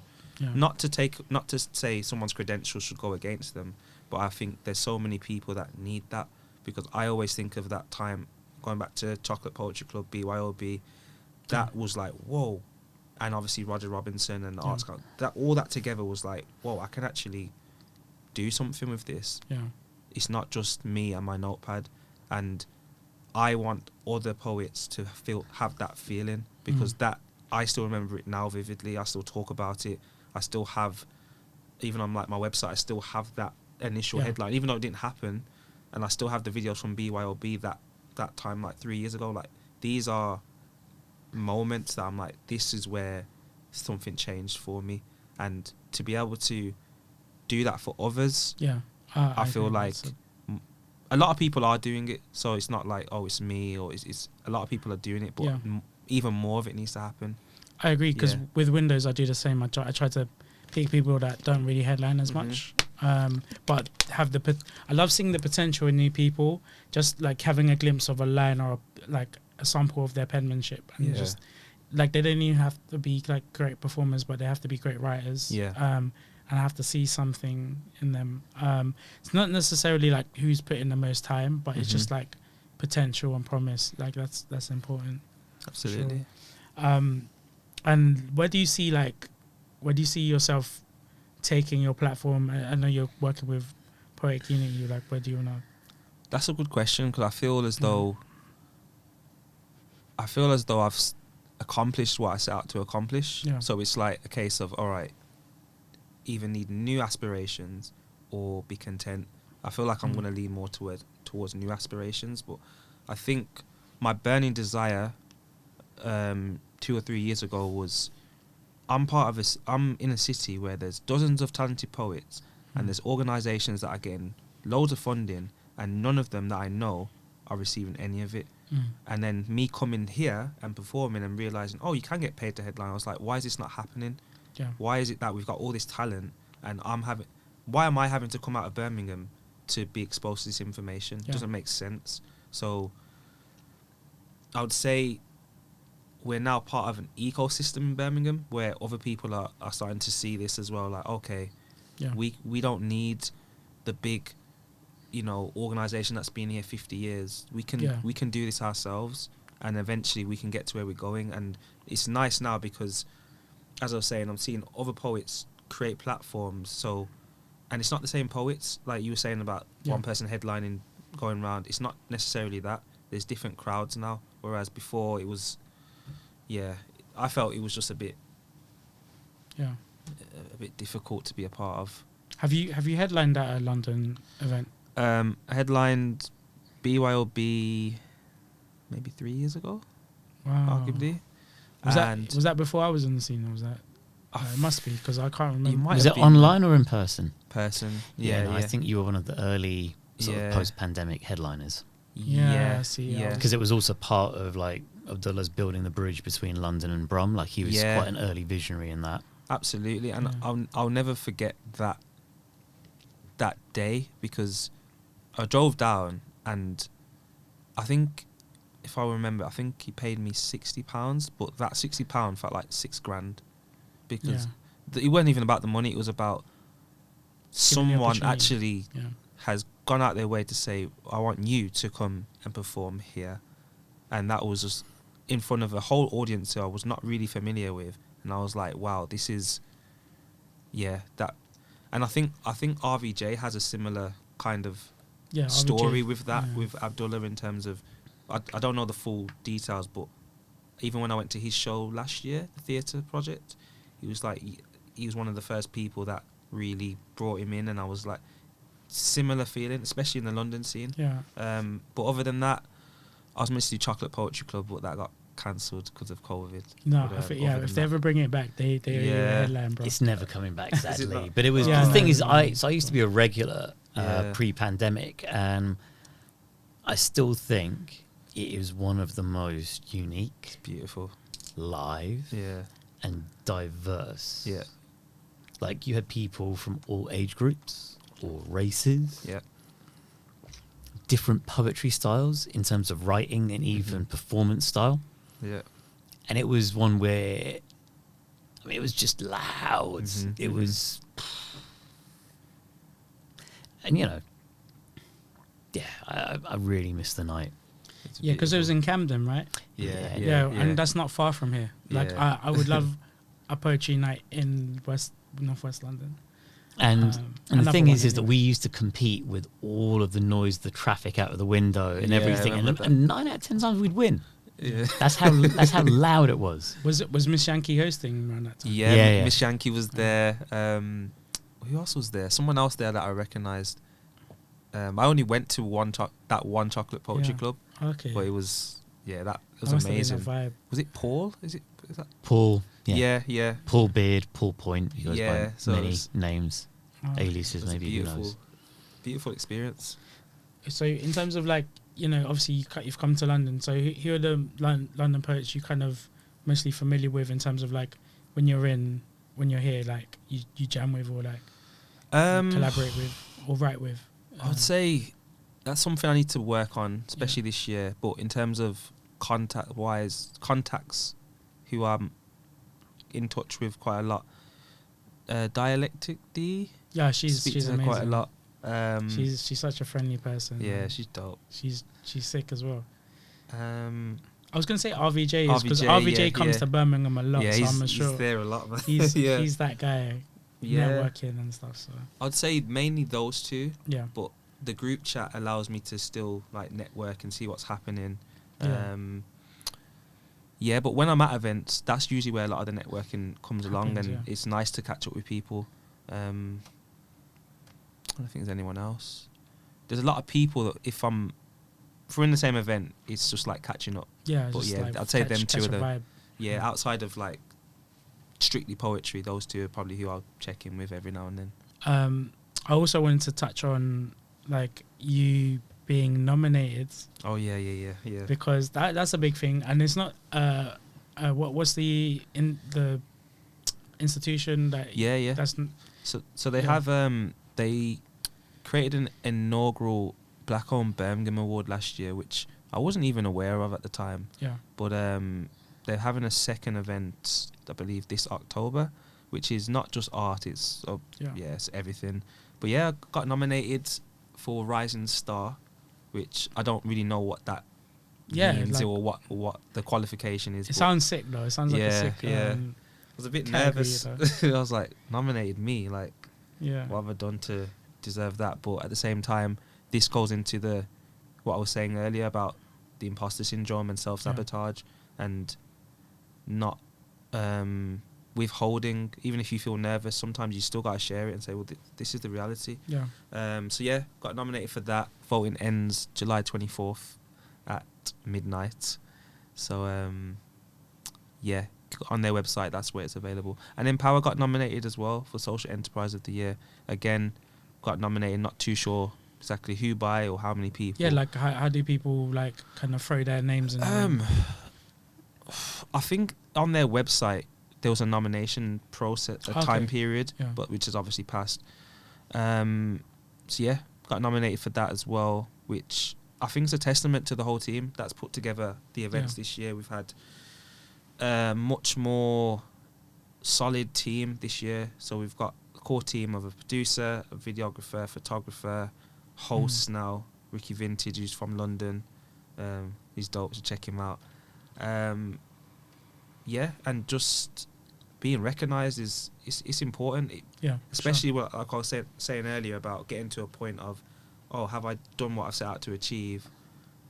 Is this enough, or do I go further? These things like encourage me like to keep going. So yeah, for sure. And like you said, like just having someone from Birmingham be nominated for something, and especially you representing like your culture, but also you know, the poetry scene and things like that. Like these are things for young creatives to see, because they won't know that the heights that they can reach in anything. And it's pretty important. Like in terms of like, how did you find out? Was it just like you get a phone call? Or like I got tagged on Instagram. Oh, they just tag you like that? Not even like you've been I got no phone call, got tagged, and I was like, it was like a collaboration post. Okay. But they'd done that with every nomination, but I was still very much like, whoa, like, because what was funny is the image they used of me, which is fine. They love to use the image that you don't like. They didn't ask or say, what image would be the best. They just plucked one off my Instagram, which I was happy with. Yeah. But I was like, whoa, when did I send you that?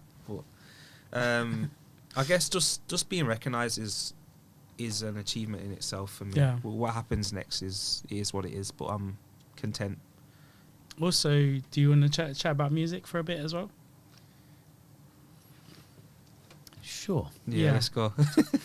Grime, hip hop. Well, I know Ryan listens to both US and UK, so we could get maybe 2 top 5 lists. We could get into it. Is that an asterisk / technicality, or is it in the spirit of always just keeping things a little unpredictable? Yeah. Before we go into that, it'd be good to actually hear some of people's top picks movies wise. Okay, yeah. Do you want to set it off, because you probably have a list already, and I need to think of about mine potentially. Okay. See, this was one of the movies in no order of preference. I actually saw this at cinema with you, Meta. Oh yeah. And it was, and this was me being reminded. We spent the whole podcast talking about that movie. We've Yeah. everything, everywhere, all At once. Okay. It was. Have you watched it? No. No, It's a okay. big title though. That is with Michelle Yeoh. Okay. Jamie Lee Curtis, No, Yeah. I'm not familiar. Ki Hye Kwan from the Even for the Indiana Jones action, movies and yeah. the Goonies. I think it's the definitive movie. It's the definitive multiverse. movie. Yes, it's a definitive multiverse movie. That's where I was going. Yeah. Great performances, the script. I mean, Action's good. I mean, got it like was a little. probably the first time I really had my mind bended in the cinema since watching The Matrix back in the 90s. High praise. It's that good, and again, it's a directing duo that did it again. Yeah, exactly. You know, before it was the Wachowskis, and this time it's the Daniels. It just showed me all of the potential of what you can fit into a movie. Because I think over the years, I've gotten into TV more. Yeah. So there's a screenwriting teacher and guru called Robert McKee, and he always says that TVs are basically the cathedrals of the 21st century, in the sense that you have sort of 5 or 6 seasons, and there's all this detail and different character arcs and different story arcs, and I definitely ignored films for a while, and then I watched Everything Everywhere at Once, Yeah. and I was just like, whew. The potential is just something else. I'd say Spirited Away is always in my top 5. Okay, anime. Yeah. Spirited Away. I've watched it once and not seen it in a while. Because Yeah. again, we lose our childlike wonder as Yeah. we become adults. Okay. And my own sort of producer that I do music with, Chidi, he always talks about like his favorite thing, whether we're chopping it up over burgers at GBK or whether we're in the studio. He's like, I don't know what everyone else is playing at. Everyone thinks it's brain surgery. It's not. Just play it, have fun. I love doing impersonations of Chidi. It's just, it never gets old. Yeah. And when you watch something like Spirited Away, you're reminded of just wonder. Okay. And I think that's one of the things that is going back to generations and your theme. It's missing. I think wonder is missing. And I look at my own child who's turning 14 in October, and I wonder, when was the last time that they experienced wonder? Okay. The Usual Suspects is one. There's a bar. Oh yeah, that's Because I think that was the first time as a kid. plot twist as well. It wasn't just the plot twist; it was the fact that there wasn't one star; it was an ensemble cast. Yeah. And I think that's one of the things that I really like is seeing ensembles. As opposed to the cult of the individual and the star, to actually see like a bunch of people and the chemistry, and that's what again TV shows can be good for. But that was really good. I'm going to put Godfather 1 and 2 together as one movie. Okay. Because it's such an interesting story watching someone who swore they wouldn't join the family business, Michael Corleone, and that he's not like his family. And he ended up being the most suitable person to take over the father, and his descent into darkness. And like at the end of the first movie, when they closed the door, Okay. and it's not just the fact that they're closing the door so that he could conduct business, and it's people going, Godfather, but it's closing the door on his first wife, Diane Keaton, where that was the definitive statement of like, she has now lost this man to the darkness, this all-American hero who went and fought in the war and who had goodness in him. That transformation's complete. And then with Godfather 2, I love stories that work on 2 timelines but show the parallel between the father and son. Everything Everywhere All at Once. Usual Godfather. Suspects. Oh, Usual Godfather Suspects. 1 and 2. Yeah. I mean, there's a bunch. I think some of it is just I haven't been engaging with movies in a way. I mean, I'd probably, in recent movies, I'd also put The Last Black Man in San Francisco. Not seen that. I've heard of that one. So that has, what's the guy in it who's Apollo Creed's opponent in Creed 3. Michael B. No, the other guy. What's the actor? Jonathan Majors. Yeah, so that was the first time I ever saw Jonathan Majors in something. And again, The Last Black Man in San Francisco is a great example of, you're tackling this heavy subject of like change and gentrification. And it even touches on things like grief and masculinity. It still seems to do it with a sense of there's almost like this kind of wonder and fairy tale like element. And I think the older I get and the more I see anger being a constant thread, both in real life and social media, and I don't know which one is amplifying which. I think it's become a flywheel. To take that time out to be experiencing pieces of art where there's wonder, it is really, really important because, the world has its challenges and there's a lot of things that we should rightly be upset about. It cannot be, it can't be the only setting that we're fixed to. Yeah. And I think being the age that I'm at, and now I've got a child who's in their teens and the challenges they're dealing with, it's just I think I'm at a stage where I'm understanding the complete lack of sustainability of the way that people are carrying themselves, whether it's the anger, the overstimulation. So to have something like The Last Black Man of San Francisco, where it really tells a story at a slow pace, like it is the film equivalent of slow food. It takes as long as it takes. It's very gentle. There's not loads of cuts and edits. There are sort of longer takes. And just I think that's the thing I'm leaning towards more in my 40s is I need more wonder, and I want to try and convince other people of taking the time out for that. I'm not here to tell people that they can't and shouldn't be upset about the things they're upset about, especially that I may not have their lived experience. My thing is, it's like when I listen to Akala talk about like hip hop as an art form. And he's like, look, I'm not against gangster rap or, different... Because those are different experiences. There's different experiences. I want balance. Yeah. All I'm looking for is balance. Because if you look at my list of, movies, there's, you've got anime, you've got the wonder tackling gentrification, but then you've also got organized crime, and family and things. And I think, balance is... It's important, and I think again it comes down to social media and algorithms. We're sort of kept into these very narrow lanes of what we're shown, and I think it's just important to try and have more well-rounded experiences as human beings in this world, because we're not here for long. Not at all. Just here for a good time. Sorry, moving on to you, sir. I actually wanted to. I still need more time, but I was gonna swing it to Ryan. I was trying to figure out a 5, but I know 2 for certain. Okay. Have you ever watched a film called Prison Song? No, I have not. Oh, this film! I don't want to ruin it, but I'll tell you who's in there. They have I don't know if Mos Def's in there. Fat Joe's in there. Okay.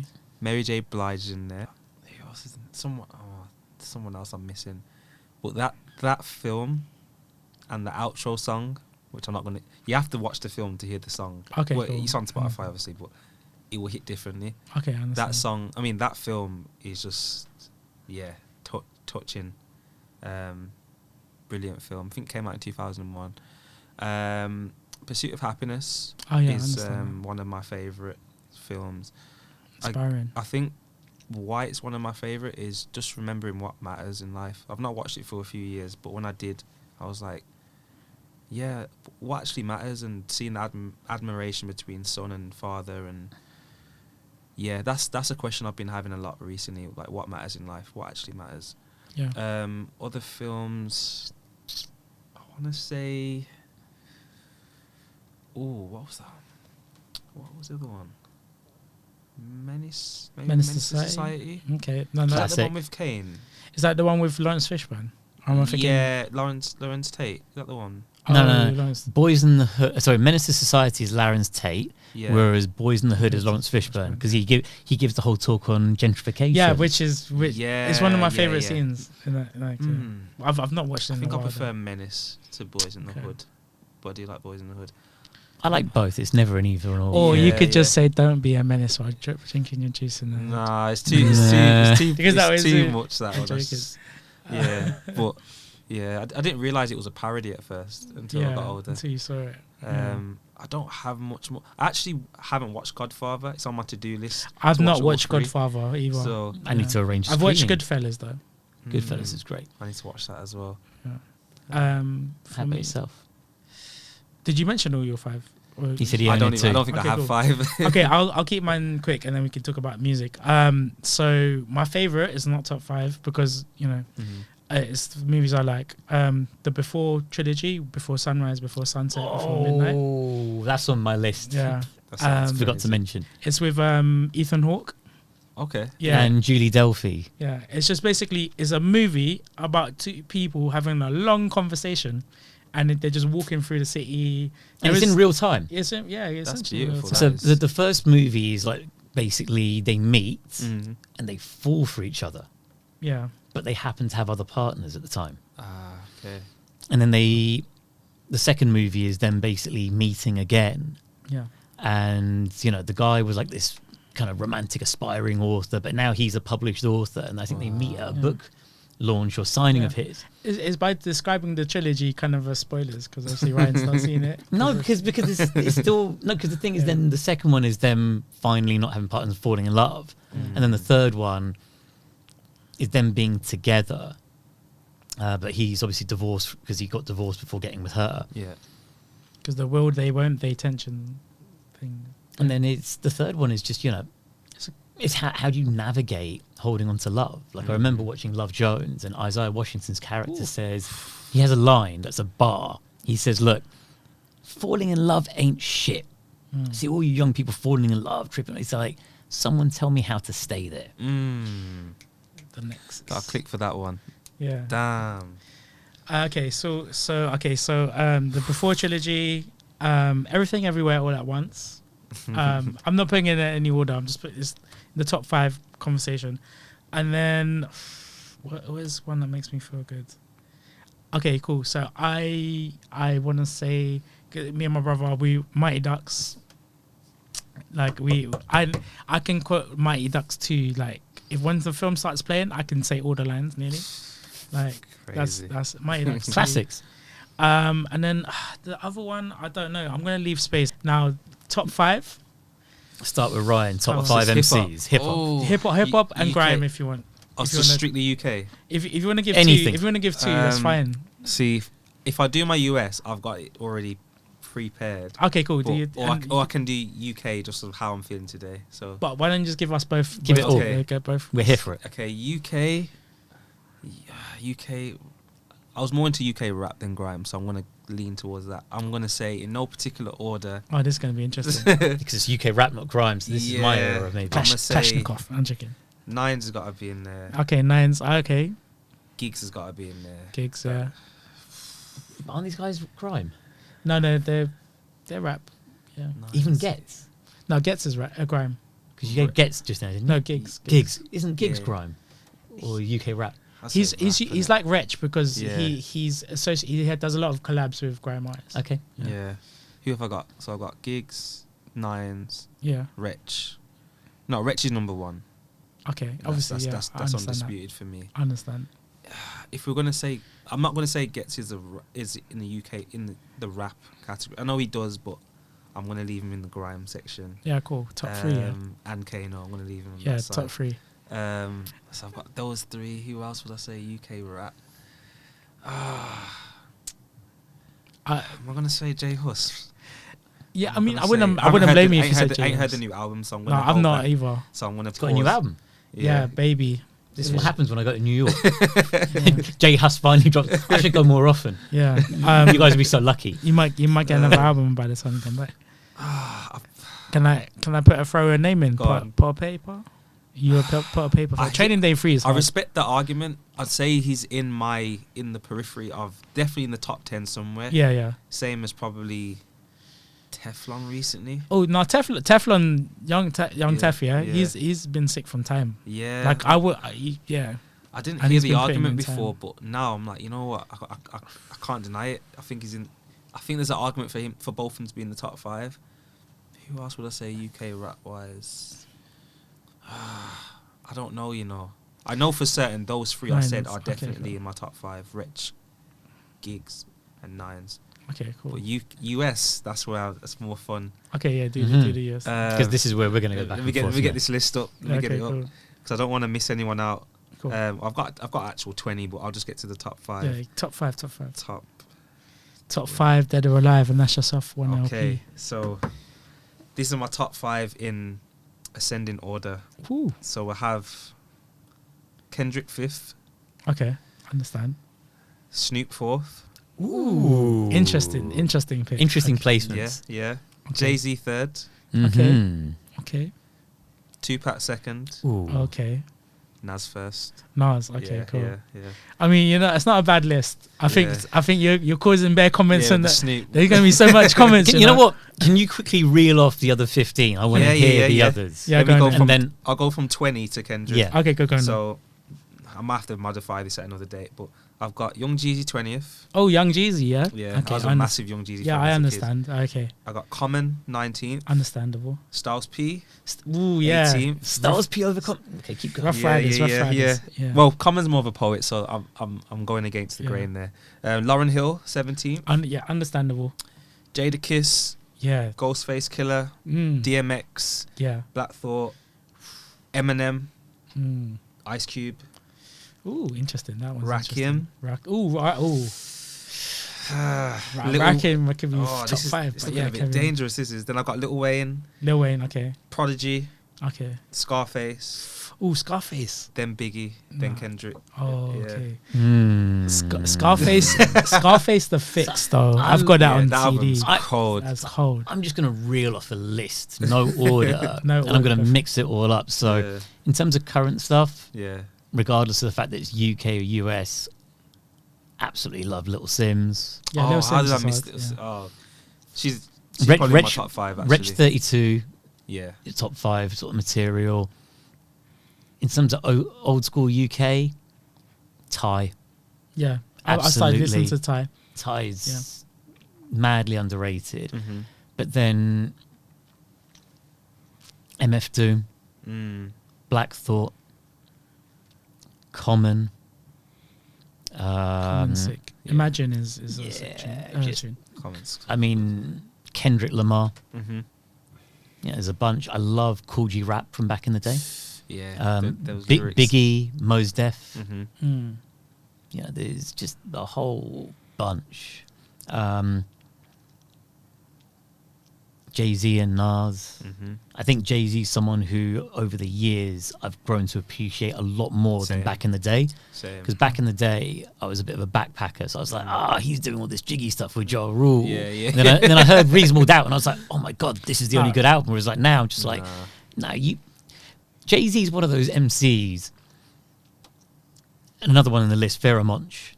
Mm. Jay-Z and Pharoah Monch are the kind of guys where they could rhyme to the sound of someone hammering a nail to a wall in the next room, and they'll figure out a pocket and they'll rhyme over it. Not many MCs can do that. Mm. Like I think Jay-Z and Pharoah could rhyme to almost anything. Yeah. Understand. Yeah.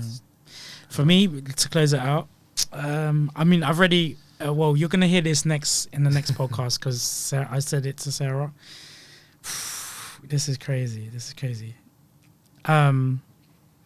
I've actually changed my mind for one of them actually. I was going to say I want to actually see the growth, the Okay, change, so I've the changed it. evolution. So I'm taking P Money out of my top 10, and I'm putting Pot of Paper in. Ooh. Okay. So with that said, Pot of Paper, JTK, Manga, Frisco, Wretch, Bashi, Gets, Chip, Merkston, Kano. You say Mike Skinner? No, I said Merkston. Oh, Merkston. Okay. And then obviously Bashi, because obviously the Chopper Chops mixtapes. Bashi was cold. Bashi's also cold. the Black Boys remixes as well. Yeah, right? yeah. They had all sorts of different Akala, MCs. Mike GLC. Ty, Skinny Man. Oh, Ty's on that. Ty's on one of them. I'll need play to it to you in the car. Wow. Yeah, okay. Yeah, definitely. And then obviously like Bashi's actually, he did a tune on Charlie Sloth's CD tape or whatever. Gets is on it and Jay Spades is on it. And that was the only time like Bashi went harder than Gets in that. Really? Yeah. Have you heard it? This. Nah. Okay, yeah, I'm gonna WhatsApp. Ashley- And there's a video, bruv. I can't imagine anyone going harder than Gets on the track. That's the maddest And the thing. tune is called Do It Big. Like he dubbied it. And this is after like, and he actually mentions like battling Gets on the rooftop. He just said like battling on rooftops. He doesn't say Gets, but he just says battling on rooftops. And I was like, and Gets is on the track. Okay. So yeah, Violence. that's it. Choosing violence. But let's wrap this up let's with a wrap neat it bow up. because I think, No, as is hungry. the case with so many of the guests that we Yeah, carefully, lovingly curate, exactly. there is so much room for you to be back on again. Yeah, man. And for us to Loved explore it. so much more that we couldn't cover today. And plus, you'll have new stories and anecdotes to tell us about what you've been up to. For sure. We want to hear, we want to keep documenting your journey. Appreciate it, man. Thanks for having me. It was a pleasure Thanks to for have being you, here. man. Thank you so much. Where can people find you? And just a final plug for what people should look out for.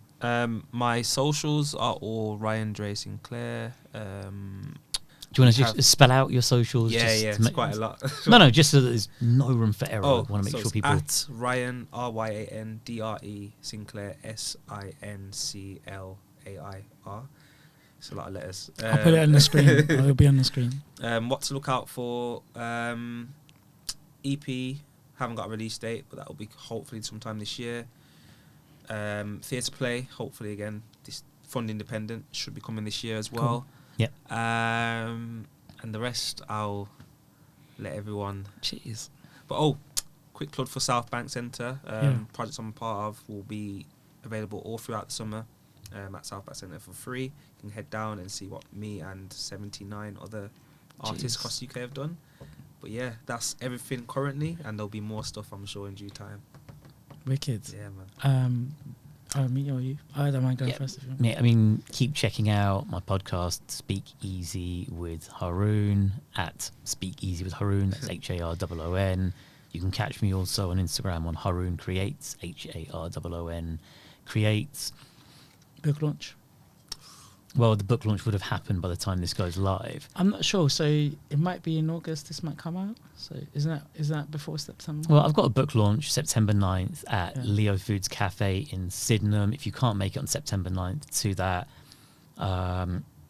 just check my socials. I'll be plugging and promoting the book Press Play, which is the story of my life told in poetry and verse, from my parents landing on a plane here from Okay. Pakistan all the way to the age of 42.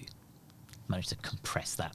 Cool. This actually might come out in September, so you might be just in time. Actually, no, at the end. But yeah, I mean, check my socials and Instagram, and then just check out the book. I think it's been lovingly written over 6.5 years, and there's a lot of work that's gone into sort of editing and crafting it, and it gives you an idea of just different facets of my identity, from being Muslim, British Pakistani, autistic, ADHD, Yeah. father, divorcee, falling in Yeah, and all love, the- and all- midlife crisis, all of that. Here in all the denominations. Hitting all the denominations. I'm Let no much. person feel left out. Jeez. My turn. So I'm doing a lot, and depending on when this comes out, some of it might not be happening. So it might have been happened already. So you can find me at the Metaphorest, the Metaphor, EST, all one word, Instagram and YouTube. The SEO is strong. And then this podcast is the Metaforecast, the Metaphor, with without the PH, and it's a FOREST. No, FORCAST. Wicked. And thank you so much for watching. Leave some comments down below. Make sure you follow all of us, and have a good time whatever you guys are doing. Peace. Peace. Peace. Whew, that was a pleasure, man. Thank you for having Thank me. you so much, man. Yeah, it was fun, bro.